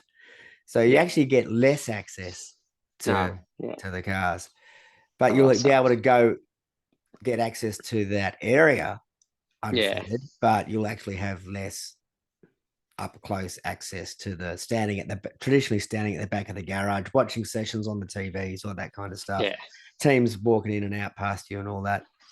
yeah, So I'm not sure they'll go for that idea, but they won't have a choice because if they're a invited category, yeah. so they don't really have any sway in this. Oh, well, I'm Moment. sure they'll figure it out, and we'll find out over the coming months. So Yeah, well, more to the point, we've got Perth coming up, so we do, yeah. Well, that's only what 3 weeks away. 3 weeks. So yeah, That'll be fun. But before we talk about Perth, we should have a little bit of a chat about that other race that went on there on the weekend anyway. So, because I believe there was another race there that wasn't supercars anyway. There were three. Bit of a big one. So yeah, well, there's more than three. The F2 and F3, but not really too. Meh, whatever. You know, they're all right. But no, in the big one on Sunday, there were three parts of that race. It was a three-part. Oh, that's right. Yeah, that's right. Well, there was a three-parter, wasn't it? So yeah, it was quite an entertaining. Speaking of that, what is your thoughts on F1's red flag restart policy? Because I love it. I reckon it's awesome. Put them back on the grid and let them go again. Let's just go straight to that. Let's just go straight. Yeah. So I reckon if you're doing in this instance, it was a 58 lap race. Yeah. If you've got 10 laps to go and there's a fairly big incident, like it's going to be a safety car that's going to need a lot of cleaning up. Yeah. Red flag it. 100%. Stop the clock. Stop the lap counter. That is the best opportunity that they will have to do the repairs that it might be required and clean up the circuit and then restart to finish under green conditions. Yeah. So social media, which is amazing for a blow up, everyone's lost their mind about how crap the finish was and how they cocked it all up and it was just stupid and wrong and this and that. Every single person I've had spoken with since who has been whinging about the finish to this particular race, I've asked them the same question. So what would you have done differently? Oh, you just can't finish under red flag. It's just, what would you have done differently? What would you have done? What's your solution? Do you understand why they did what they did? Oh, yeah, but I just don't like it. Well, that's different. That's a different argument, mate, than what you're making. You're saying they got it wrong. If they had not done that, when Albon gone in and hit the tech wall, the tech barrier, that's the reason for that first red flag. Yeah. At the end of the race, towards the end of the race, because it wasn't because he put kitty litter all over the circuit and had to get the brooms out and his car had to get picked up and put on a truck. That wasn't the cause for the red flag. It was the cause for the red flag because they had to repair the tech barrier fence. They needed to have all of the officials and the engineers working on that without cars circulating. Yeah. Once that was explained, everyone went, oh, okay, that makes sense. Because you never a red flag just to clean up a circuit, just to sweep some stuff off the track, right? No, so but as soon as you got vehicles on track, it's obviously becomes a safety hazard. So you don't exactly. Cars and you're gonna have other equipment on track too. Exactly. Pulling in and readjusting fencing and stuff. So that's all fine, hunky dory. And we only think about at that time when Albon went in, off the top of my head, I think it was about 6 laps to go. Was it? Might have been a bit. It was. Because they went around, when he went in, they called for the safety car. And then they did a lap or two around the safety car before they realized they couldn't do the restart because the tech barrier needed to be repaired. That's when they red flagged the session. Because we were also not wanting to finish this race. Was it Albon that crashed at the end? I thought Albon was the one that crashed at the beginning of the race that brought out the first red flag earlier in the race. There was one much earlier in the race, wasn't there? Yeah, there was. There was 3 red flags in this race. Because it was, I think Albon was the first crash. Oh, he was part 1. He was around lap 10. He was around lap 10. Yeah. So that was the first part of the race, and then it was like the middle of the race was just like boring. It was just they did the full grid restart. Yeah. Again, did the full grid restart, and and that's right, because that stuffed poor Georgie over when he decided to pit from the lead and then made the pit from the lead, which at the time was the right call. Like his pitted from the lead to put hard tires on and hopefully go to the end of the race. And then next lap they call a red flag, and all the cars that didn't pit get a free tire change with the red flag, and completely screwed George over. Not that it mattered too much for George because his Mercedes thought it was a Mustang a little bit later on. Well, he caught fire too. Catch fire. So exactly. Apparently, just want to be one of the boys. Just want to be one of the crew. But I want to join in this action. Yeah, I'm going to pretend I'm a Mustang supercar for a little bit here and just Yeah. burst into flames. So, Well, I thought it was going to be more like an F-35. He had the afterburner going out the back. well, I heard that. Yeah, and people were saying it sounded like a rocket going past. Like Did you not see it? He had like an yeah, you 8-foot could see it. flame shooting out the Yeah, exhaust pipe. It looked like an it's afterburner from a jet. it's mental. Yeah, that looked awesome. He should have kept going. It might have given him some speed to get his Well, he wasn't position actually back. going any slower. Like Yeah, everything was actually still driving. Not sure exactly yeah. what's come loose up the top on the exhaust up there and started. Is there any regulations in Formula One at the moment that say you're not allowed to strap a jet engine to the back of your car? I'm Yeah, not sure if probably. there is. Probably. I'll find one, trust me. They're Yeah. good for a rule. And But yeah, so yeah, so so that we'll go back to the red flag at the end because the middle part, like part 2 of the circuit racing, was fairly processional. There wasn't a great deal. Max is taking off yeah. up the front. He's just zooming away. Lewis Once he got past Lewis, it was always a given he was going to take off. That Red Bull's just stupid quick. yeah, well, Perez was flying through the circuit too. He was carving blokes up left, right, or center. He was actually exciting to watch. Actually, to be honest, as far as a red F1 race goes, there were so many overtakes, so many passing moves on this circuit. This was not a boring processional race that people are claiming. Just because your driver's not flying through the field and they're not going wheel to wheel on every single corner doesn't mean guys weren't coming through and making passes. There were passes all over the circuit. 100%. No, it was good. It was entertaining. It was a very entertaining race. Look at the battle between Sainz and Alonso. Yeah. Like I'm loving these new cars. Like they said they were going to make them easier to pass, and they have. These cars have been awesome fun. So, and Melbourne's historically not a track that you'd actually get a lot of passing on either. So to have as much as you did over the weekend was awesome. Like, you know how you said some blokes would put their big ball pants on and try and make a move at turn 11? Yeah. There were moves being made at turn 11 all weekend. They were doing it. Yeah. That's 9 and 10 now, Dave. We've lost some corners, remember? Nah, 9 and 10 is just that modified one. No, the chicane 11 and 12 is now 9 and 10. Yeah, I wasn't talking about the old one. I was talking about the current 11, which is as they're coming down back sweeper. Oh, then yeah. they hang a righty. Yeah. Like if you want to come before, like 11, 12, like 14 comes back onto the track now. Yeah. Now, and we were between like 11 and 12 and 13. And we're on that little complex, that little dog leg as you come and as they decelerate and hang a righty. Yeah, I'm with you now. Yeah, guys were making moves there. Yeah, it was awesome. And that was so good. And Perez, I thought had the drive of the day, just coming through the field. Oh, for sure, yeah. Max had it all his own way for the majority of the race and deserved to win the race. Yeah. And Lewis found something in race trim that he couldn't find in quali. Yeah. And fought his way through, but just didn't have the pace. Still claims those just straight off the bat when those Mercs just pulled away and ended up first and second by the end of by turn 3, and you're going, where did that come from?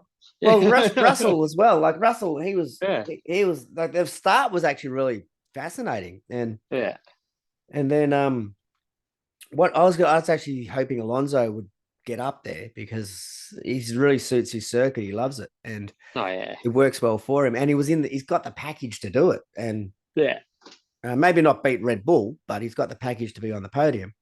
No, and it's because he's got a green bull, and we all know red goes faster. So, well, Leclerc bins it, right? Basically causes the first safety car, and then it's left up to Sainz, who's driving like a bat out of hell. He's pushing Alonso all the way, literally. Literally. And so we end up with the 6 laps to go safety car. Safety car / red flag. Yeah. And you asked me my opinion, did they do the right thing? 100% they did, because once they can clean up was it Hulkenberg or? I think so. Yeah, that's right. Hulkenberg. It was Hulkenberg, wasn't it? Once they cleaned him up. Before we get into the red flag part, did you hear that he actually the chunk of his rim that broke off when he hit the wall actually flew into the crowd and hit someone? Yes. Yeah, so I didn't actually hear about that until yesterday, I think it was, and I thought that was the bloke was all right. It only gave him a little cut on his arm, but that's that's a bit of an issue. So Yeah, was it a marshal or was it a no, it was punter? a spectator. It was a Yeah, punter. it was a Yeah, spectator. Yeah. So yeah. I got him in the did. arm, and he was actually holding his arm up to his head as well when he said it. So he said, and he was in the article, he said he's a bit of a tall bloke, and his fiance was standing next to him. He said if he wasn't standing there, that probably would have clocked her straight in the side of the head. Yeah, it's So no good she's idea. a bit shorter than him. So yeah, it was that's a they're going to have to look into that. They have heightened the fences already, but I mean, it is motorsport. It's dangerous. Things happen even as a spectator, but it's still Well, something that unless has they're to be going looked to in. put solid fencing up Yeah. that you can't see through. Well, it went over the fence. That's the thing. It actually went over the top of the fence. So The fence is about 4 meters tall. yeah, and so this thing in the impact, it's gone actually flown up and gone over the fence. Yeah. Well, I don't know. So I don't know how crazy we're going to have to keep going with height just and the 10 meter probability 10 meter of things fences. Yeah, happening. But it that's says it it. on my ticket when I buy my ticket. Motor racing is There is a dangerous. risk involved. Like Yeah, you take your own risk. We will try to mitigate it. yeah, These are the precautions we put in. These are the agreements that work all around the world, but we can't guarantee it's going to be 100% every time. exactly. Yeah. So, So well, yeah. Anywho, back to the crash. So yeah, it was Hulkenberg that caused the late race safety slash red flag, red safety car flag, slash which red flag. Yeah, because if we by the time we had cleaned him up, we would have ended up finishing under yellow, and then they're going to be blowing yeah. up. Social media will lose its mind again and blow up about the fact Mm, we shouldn't have done that. We should have done this. We should have finished under yeah. green. We should have just This is left the shit. I car. paid my money. Yeah, I So they paid good red money to flag come it. and see a race, and The only problem with the red flag is that they let everybody again do their tires, and everybody chucked softs on, no matter what you yeah, had. If they were used yeah, or new, it made no difference. That everybody was now on the same compound instead of it yeah, being an alternate, because Lewis and Max were on alternate tires to each other. yeah, One was on hard, one was on mediums, one was on softs, and didn't have the only new set left was hards that they could use of new of yeah. greens. Um, but they let everybody on soft, and then they did not a rolling start. Another standing start. They did a standing start with 2 laps to go, as it turns out, of racing laps. There was going to be two I racing think. laps under green, and we all knew what was going to happen. Oh, Like, the first thing I said to my mates in the chat when we were talking about it, I said this is gonna be carnage. I said there is just gonna be cars everywhere.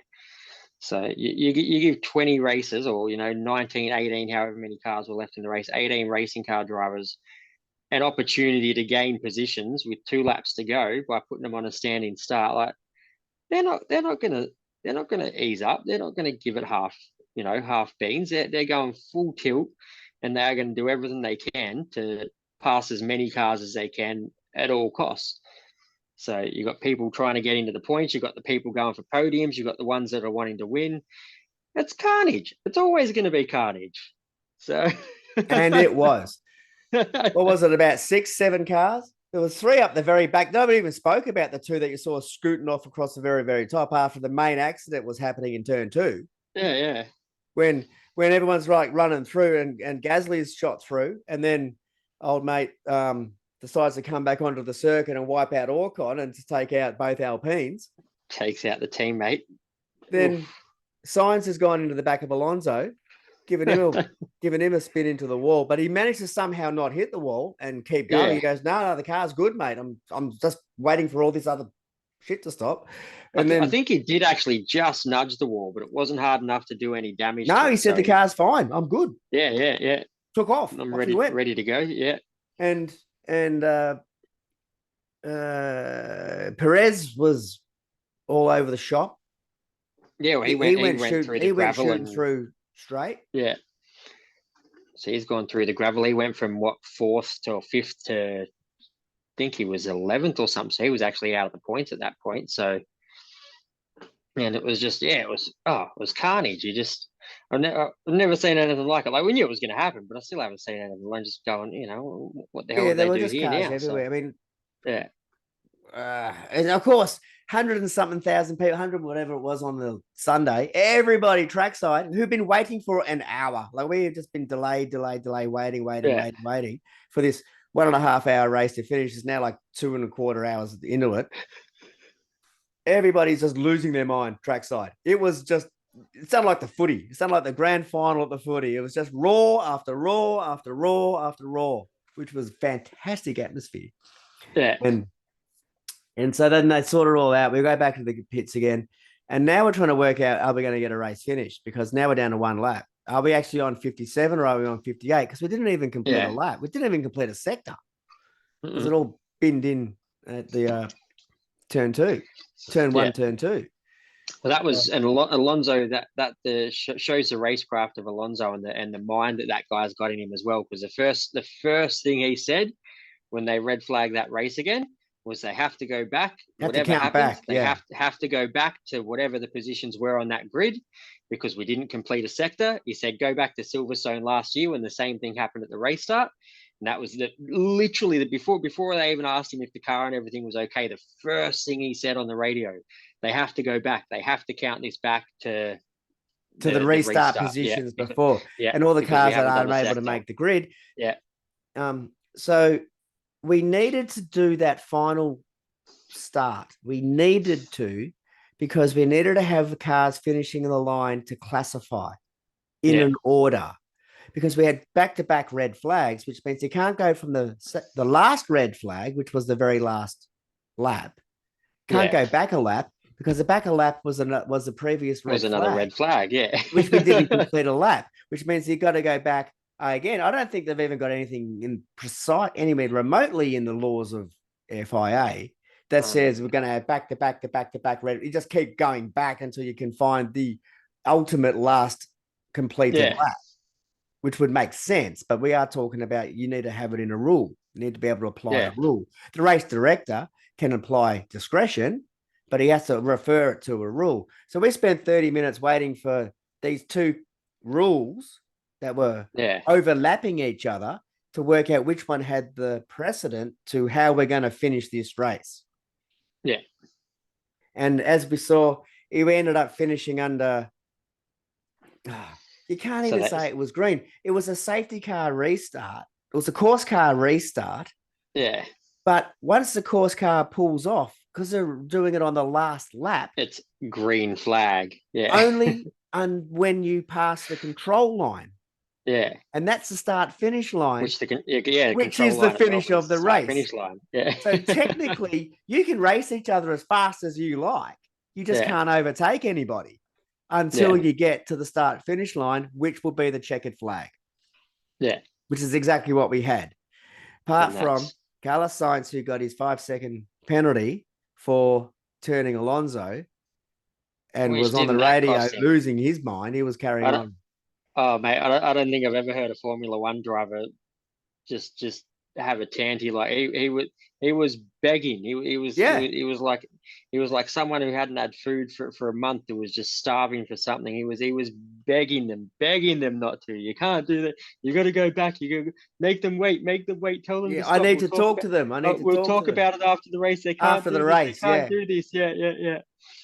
I was like, mate, they've done it. It's too late for that. So.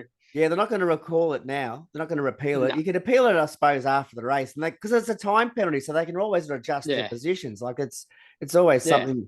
It's not he didn't lose position. It wasn't a grid spot penalty, so he didn't actually lose track position. But I did notice on that the restart, the final one when he backed them all up. Oh yeah, he was going slow, mate. He was going slow to give himself as far down the front so he could drop the hammer and try to make another second or two so that 5 seconds wouldn't go back as many positions. And I think he did. It probably saved him from, he still finished out of the points, but he probably would have finished maybe 15th or something. Yeah, I think he was 12th. So, I think he ended up P12. But yeah, he might have saved himself a couple of spots. Yeah. I saw that. I said that to my friends. He said, you watch this. Like, even Fabs won't be going this slow. Like, you watch. Watch how bad he's going to back. Because then they can't go too far back because they got to keep, I think it's 6 car lengths. Yeah. I think that, like, minimum. maximum. You can't 10 fall car back. lengths. Yeah. I think it's 6 Yep. car lengths from the car in front on a No, restart. it's You 10, can't it's 10, drift 10 too car far back. lengths. Yeah. So that, but once the safety car's in though, and the race has effectively started, does that still apply? I don't think it does. No, That's why he was able to back them up so much. So You can do whatever you like. You just can't overtake yeah. until you pass the control line. So that's you why, because can't change. he was a good. The leader of the line can't change speed. Yeah. Like he can't start backing off and then rolling forward again. Like he can't change the current speed that he's at. He can go faster. He just can't go slower and start brake checking dudes and then just drop the hammer. Yeah. But on the plus side, that 5-second penalty for Science got our young Oscar up to P8 for his first points in Formula One in only his third ever race. So that was that and the cool. Alpines wiping each other out. Yeah, exactly. That was very helpful. Because he was having a massive battle with was it Sonoda? He was having a huge battle with him. Oh yeah. No, it was all on for that for the last kind of position, 11th, 10th, 11th on the race there. So, but actually, that just you put a good point in there. Big kudos to Oscar's former team for getting him his first points. Thanks very much, Alpine. Yeah. Well, I don't think they're trying to get him back because that's what happens when you go back there. So I think he's going to be stuck where he is at McLaren with Lando. Yeah, he'd be pretty happy there. But no, that was awesome to see him get his first couple of points. And there's some video of his old man Chris in the in the crowd at spraying the champers, spraying the champers going off. So quite enjoyed good that. on him. Yeah, that was me. Oh, by the way, speaking of champers, did you see? I'm cutting all the way back now to when we had the double podium. Yeah, with Brody and Will, and they sent B2 up to do the teams, accept the team's points. Oh no, I missed it. Yeah. So B2, Brad Packer goes up there he's the team's designate to go up to receive the team's trophy for the win. Yeah. I swear that guy had to pay rent at the podium stairs at the top. He was there about 25 minutes before all the guys had finished down in pit lane doing their interviews with guests and everybody else down, and Rihanna and all that. And he didn't want to leave. So he's gone, okay, I'm going to make sure I'm there. And there's video of him just bolting straight up the stairs. And he's just standing at the top of the stairs. And all the team are down and the drivers haven't even got their helmets off and shit. Like he's already up the top of the stairs waiting for the podium. And I swear he had to pay rent. He was there that long. That's gold. Good on him. And then the boys filled up the cup and then he drained it. It wasn't a shoey. It was out of the trophy. But he drained it big time. So well done to awesome. That was another great moment in our weekend. Oh, that's awesome. I love it. So what do you think about the end of all of this? So F1's run and done, and were you happy with the way it finished? Because I couldn't see any other way. They tried everything they could to go green. I mean, look, when it finishes under effectively a safety car thing, like you're never 100% happy with it, but I'm the same as you, mate. Like I can't see any other way they could have done it. So that's at the end of the day, it is what it is. The only thing that I can think they could have done was potentially picked up on that need for that red flag earlier than they did, because there was a couple of laps before they brought that red flag out. That's the only thing that I can see them going back and looking at, is going, well, we need to be able to assess faster to bring out a red flag when it's so close to the end of the race. Or you just make a rule. Yeah. You just make a rule. You say if it's within 10 laps to go. If it's within, then it's instant red flag. You just go to a red flag straight away. I'm okay with that as well. Don't burn 1 or 2 laps under yellow while you work out, do you need to go red because there's a tech barrier that needed fixing once the marshals get the word through. And you just go, well, we're just going to stop the clock. Yeah, I'm okay with that too. Just let them go, do it. So, but look, at the end of the day, you can't do anything about the way it finished. It finished the way it finished, and at the end of the day, it was a bloody entertaining race. So, it was awesome from start to finish. So you can piss and moan as much as you like and say it was crap and it was the worst ending ever. No, it wasn't. No, it could have ended better. Yeah, sure, it could. But at the end of the day, we had awesome racing, and great fun from start to finish, bar the very last lap where they had to finish, under the single file under the safety car. So that's it. The fact they did a standing full grid restart, Yeah, wouldn't have made a difference if they did a side by side rolling restart. So no. people are blowing up about that as well, going, well, they Well, should you have can't just done a pass. rolling restart. Well, you certainly can. You can do a side by side, but you're still going to Yeah, have the same number of cars barreling into the same turn into the same congestion. exactly. Yeah. They're just So going to be doing no. it at maybe a little bit more speed because they've already got like an Yeah, 80K head start when they hit the exactly. That's start it. line. If anything, it might be even worse than that because you've got them all going so fast, and when they Well, try and it's get standard out, race speed. They'll be at normal yeah, racing speed, which is what they've just done exactly. for another 56 laps prior to that. Normal race speed side by side into turn one. That's not gonna It's end well. normal. So It's normal. yeah, It's how they start every race. It's how they first couple of laps work out, and then after that, yeah. they find a natural spot. So no, I'm okay. I'm okay with it. I think it finished right. I think it was a great race. Max deserved to win. For Oscar got sure. points. That's Oh, what that's it the is. other So thing.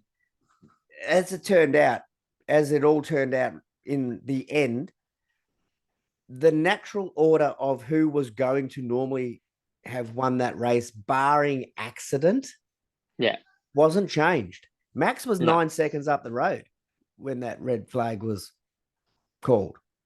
yeah, Like the exactly. That's safety it. car. Yeah. Sorry, when the safety car was called. Like he was already gone. The only thing that might have happened that could have thrown a spanner in the works and a bit of a comeuppance would have been if at that first restart after the red flag that Lewis got past Max and won the race, and that would have just been a very, very, very, very slight, you know, comeuppance for Lewis after what happened to him Abu at Dhabi.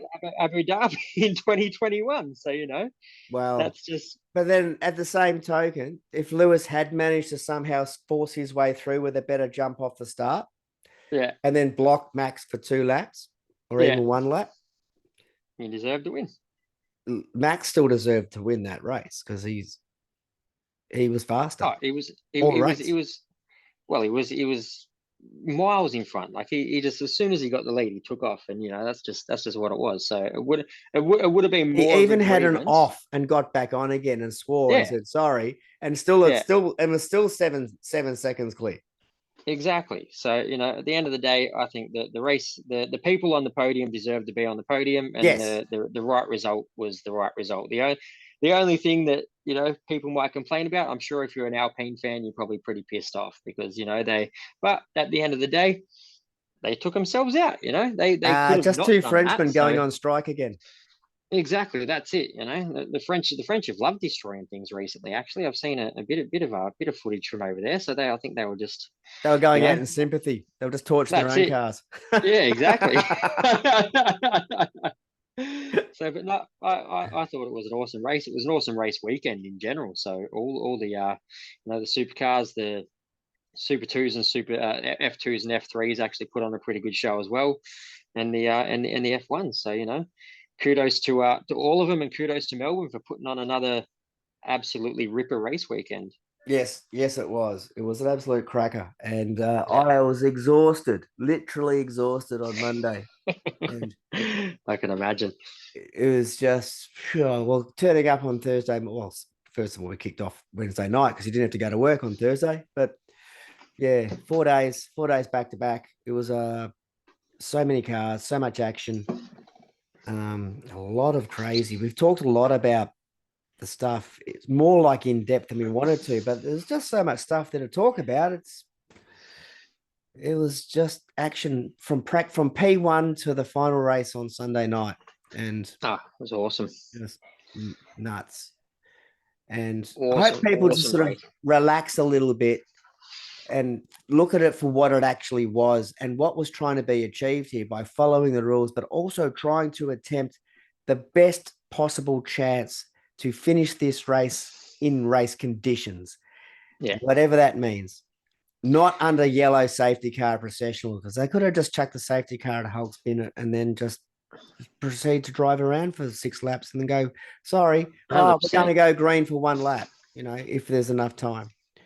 Yeah, At least they try to give everybody as much chance as they could. But they might be able to tweak a few things in this instance and use this as a precedent for maybe a couple of tweaks to going Oh, they directly will. to a red flag instead Yeah, of they will. Like this will yellow first?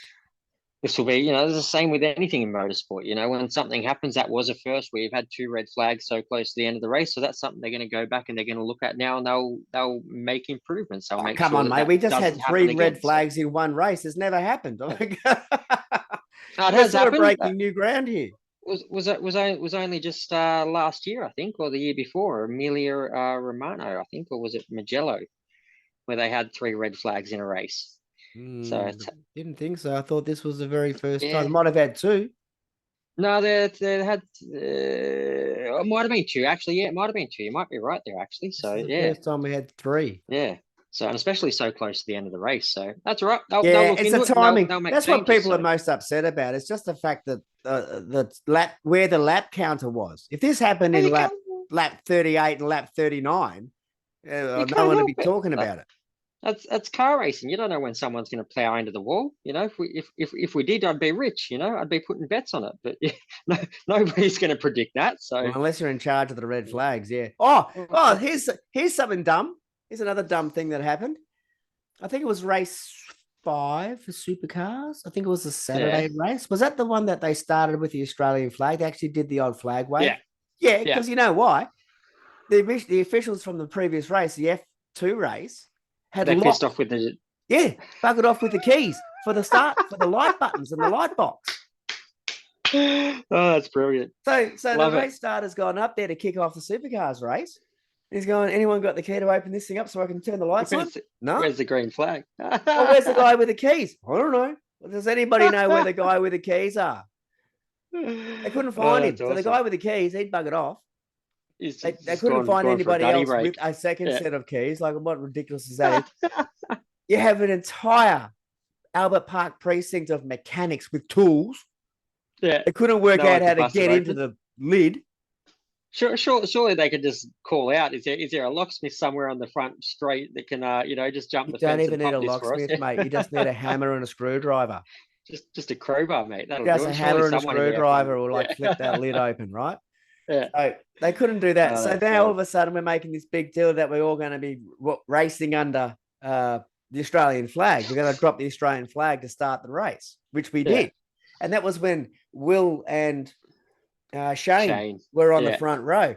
And we all thought Will might have jumped the start a little bit, but Shane was just late off the start line. Will just got a cracker. He got an absolute blinder. As soon as the wrist moved, he just saw that. Well, once that flag hand is moving, that's it. You'd have to wait for it to go all the way down and come back up again. Once he's moving, race is on. And he just beat Shane off the line. Nice. But it was all because some clown buggered off with the key. I didn't know that. I thought it was just a novelty thing. I didn't realize there was a reason behind it. That's awesome. Well, that wasn't it. That was not mentioned at the track either. Yeah. We're all sitting there watching the track, listening to trackside radio. That wasn't mentioned. That's awesome. It got mentioned way later after everything. That's when it all spilled out. Because we thought, okay, it must be a Melbourne thing. It's an Australian thing. We're going to have a novelty thing. We're going to start with a flag that, we haven't seen since we were children. I love it. What a pisser. All right. Well, I think we got one more thing we need to go over just before we touch really? on Perth, because we're talking shenanigans. What's with the Davey 2 hats here? Ah, right. Yes. Well, the ones that can see on YouTube, I hadn't got to that bit yet. So we were at the Prince Hotel on Friday night, and I met this bloke, and he'd been starting off earlier than I had that day, well and truly. So it would have been maybe, I don't know, 6 o'clock, 7 o'clock. He was hammered. And he was a good bloke too. He's a really good bloke. And his name was Shane. I won't go into his last name because I didn't ask. So he was from Geelong, and he was up for the racing. And he spent all weekend. He walks up to me and says, "Do you know what this hat is?" And for the ones that can't see on YouTube, it's a Team 18 DeWalt racing hat, Frosty. My mate and I are sitting there, Chad and I are sitting there going, yeah, that's Frosty. It's Winterbottom's hat, Team 18. He goes, "Oh, so you know who they are?" I said, "Yeah." He said, "Well, I'm going to give it to someone who's really going to appreciate it." I said, "Well, yeah, that's great, mate. You can keep it." He goes, "Do you want it?" I said, "Well, no, you keep it, mate. You keep it. He goes, I've been fighting for this all weekend and I finally got it. And I went, well, congratulations. He goes, but you know who it is? I said, yeah, it's Mark Winterbottom. It's Frosty. It's Team 18. And he's gone, well, I'm going to give it to you because you're going to appreciate it. I said, all right, mate, what's your name? Said Shane. I said, Shane, I'll give you a shout out on the potty. So have a listen to it next week on Thursday, whenever you can. So Shane from Geelong, thank you very much for the DeWalt Racing hat. I do appreciate it. And I've got it on now on top of my chat with a hattie hat. So yeah, if you do check the YouTube clip out, you will see your hat that you kindly offered to me as part of the potty. So I hope Shane had a great day on Saturday and Sunday. I don't think he'll remember much of Friday. I'll give you the tip. He was on a fair mission when he left us. So yeah. Well, we'll love it. Yeah. No, not sure if he got back to Geelong or not, or where he was staying, but keep yourself safe, mate. So yeah, it's good to see. You got there. Good to see fans spilling into the streets and filling the pubs. Oh yeah, love it. Absolutely love it. Yeah. All right. Well, last but least, I suppose we better just touch on Perth in a couple of weeks, and then we can finish this one up. Yeah, we'll wrap up. It's a couple of hours. We've done lots of chatting this week. So. We did. So yeah, got 28th to the 30th of April, a couple of weeks away. We've got the fun high degradation tyre track of Perth. So once again, a totally different track to Newcastle and Melbourne. So it'll be interesting to see how these new cars go there. Plenty of passing opportunities and higher tyre deg. So it's going to be a good wet race weekend, I reckon. I always like Perth. Might be a little track, but it's a fun track. Yeah, well, if it's going to straight up these super softs, I think they're on super soft over there too. I don't think they're on hard. I think so. Yeah. So high deg circuit. You saw how quickly at Newcastle it marbled up. Yeah, so see how quickly, see who can manage their tires for the most part, and if you're going off into the marbles later on in the races at Perth, you might be in a spot of bother. So yeah, it's the marbles and the sand. Like just little bits of sand just drift around in that sand belt area. I guess the good part is for damage wise, there's not a lot of walls and stuff that are very, very close to the track that are easy to hit there. So it's a circuit. We've got a proper open circuit to get to now. Exactly. So, yeah. I mean, so and unless you're Scotty Pye, it's pretty difficult to hit a wall there. So not that was his fault. The other he got wiped out, but I think he did pull across the car. But I think it was Heimgartner that he pulled across the front of, and I think it was Heimgartner just didn't want to take his foot off. I think it was either Heimgartner or LeBrock. It was one of those. Oh yeah, that's right. That was Matt. Yeah. That was was that down the straight? Yeah, it was down the front straight. Down the front straight, wasn't it? They were like dog fighting each other. They're just bashing into each other and stuff. And he just turned on him. And then he pulled across the front of him, and it was Pye was a little bit to blame because he didn't have to go far as across as he did, but at the same time, the onus was probably on the car behind him to roll out just a fraction, hang on a second, no, this is pit maneuvered him. Oh yeah, got him good. Absolute another California Highway Patrol training video. Oh, 100%. But let's just hope we'll get some good racing there, and fingers crossed it's some entertaining race. And I think it will be. I reckon it's going to be a ripper weekend, so bring it on. Yeah, well, good luck to all the boys and all the teams. Hopefully WAU don't have to spend another $100,000 fixing their car. Well, they've got a pretty big bill this year so far. They've already had 200K, so that they're pushing $1 million. They're already pushing over $1 million just to get their car on the track. Ouch.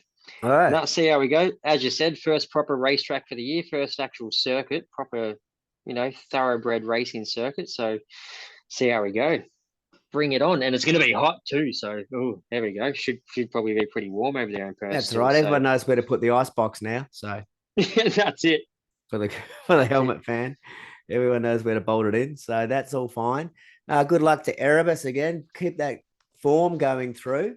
And keep that streak up. Yeah, let's try and get some more of our guys up the top pointy end. And hopefully the Mustangs don't burst into flames, because fingers crossed. Like, we're really not interested in seeing cars catch fire. No. I mean it's exciting, but you don't want to see it though. So kind of detrimental to racing. If we just keep losing these cars, repairability and flammability. Yeah, it's not a good thing. There's going to be no one left by the time we get to Bathurst. We're going to have like a 12-car grid.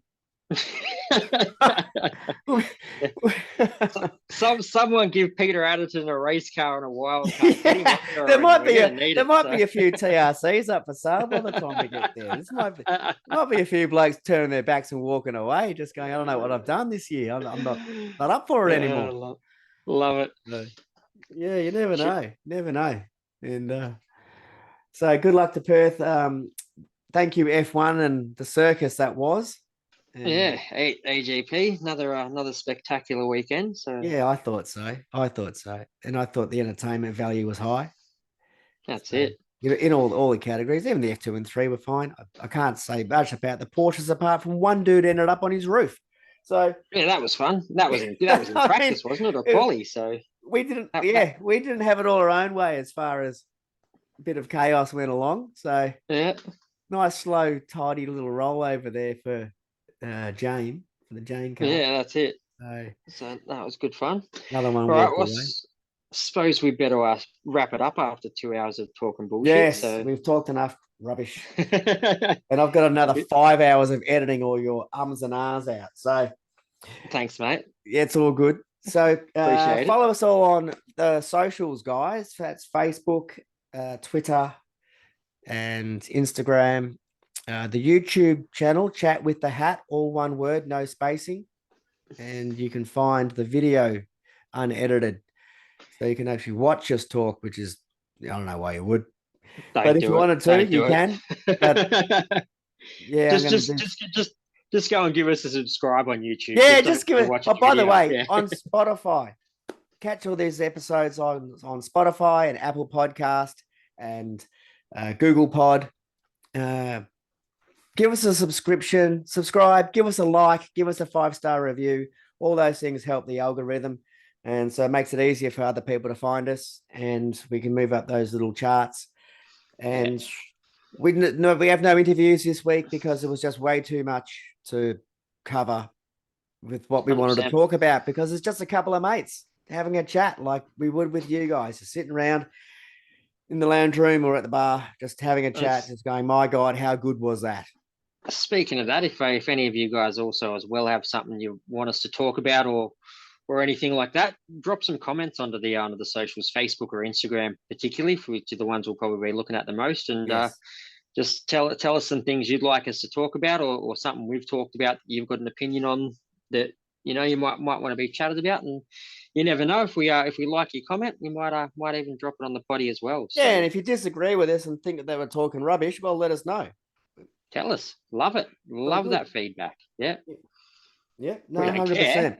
We don't care at all. We'll love it. Give us all the crap you like. We'll wear it with a badge of honor. Yeah, it's all fine.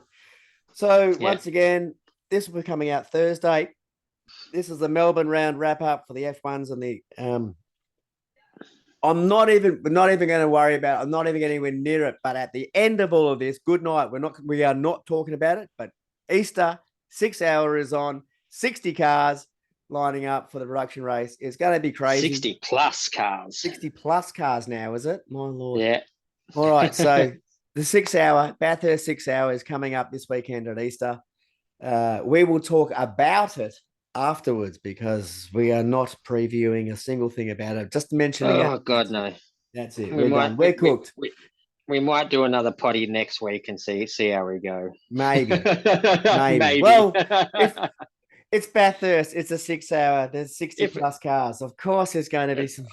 I'm pretty sure it's going to be something worth talking about. Someone's hitting the chase. Someone's doing the boogaloo. Someone's doing cartwheels. We will. Oh yeah. It's got its own crazy. All right, so like and subscribe for us. Follow us on the socials. Check us out on the potty. Tell your friends. Just hit play and walk away. You don't even have to listen to the whole thing. Just start it and hit play when you go to bed. Turn the phone down. At least it gets another listen. That's it. But another big thank you to Jason Sweeney at gamelife.com.au. So keep it tidy. We'll see you after 6 hour. Happy Easter, everyone. I hope you find all your Easter eggs. Yeah. Happy Easter, guys. Thanks very much. Peace out.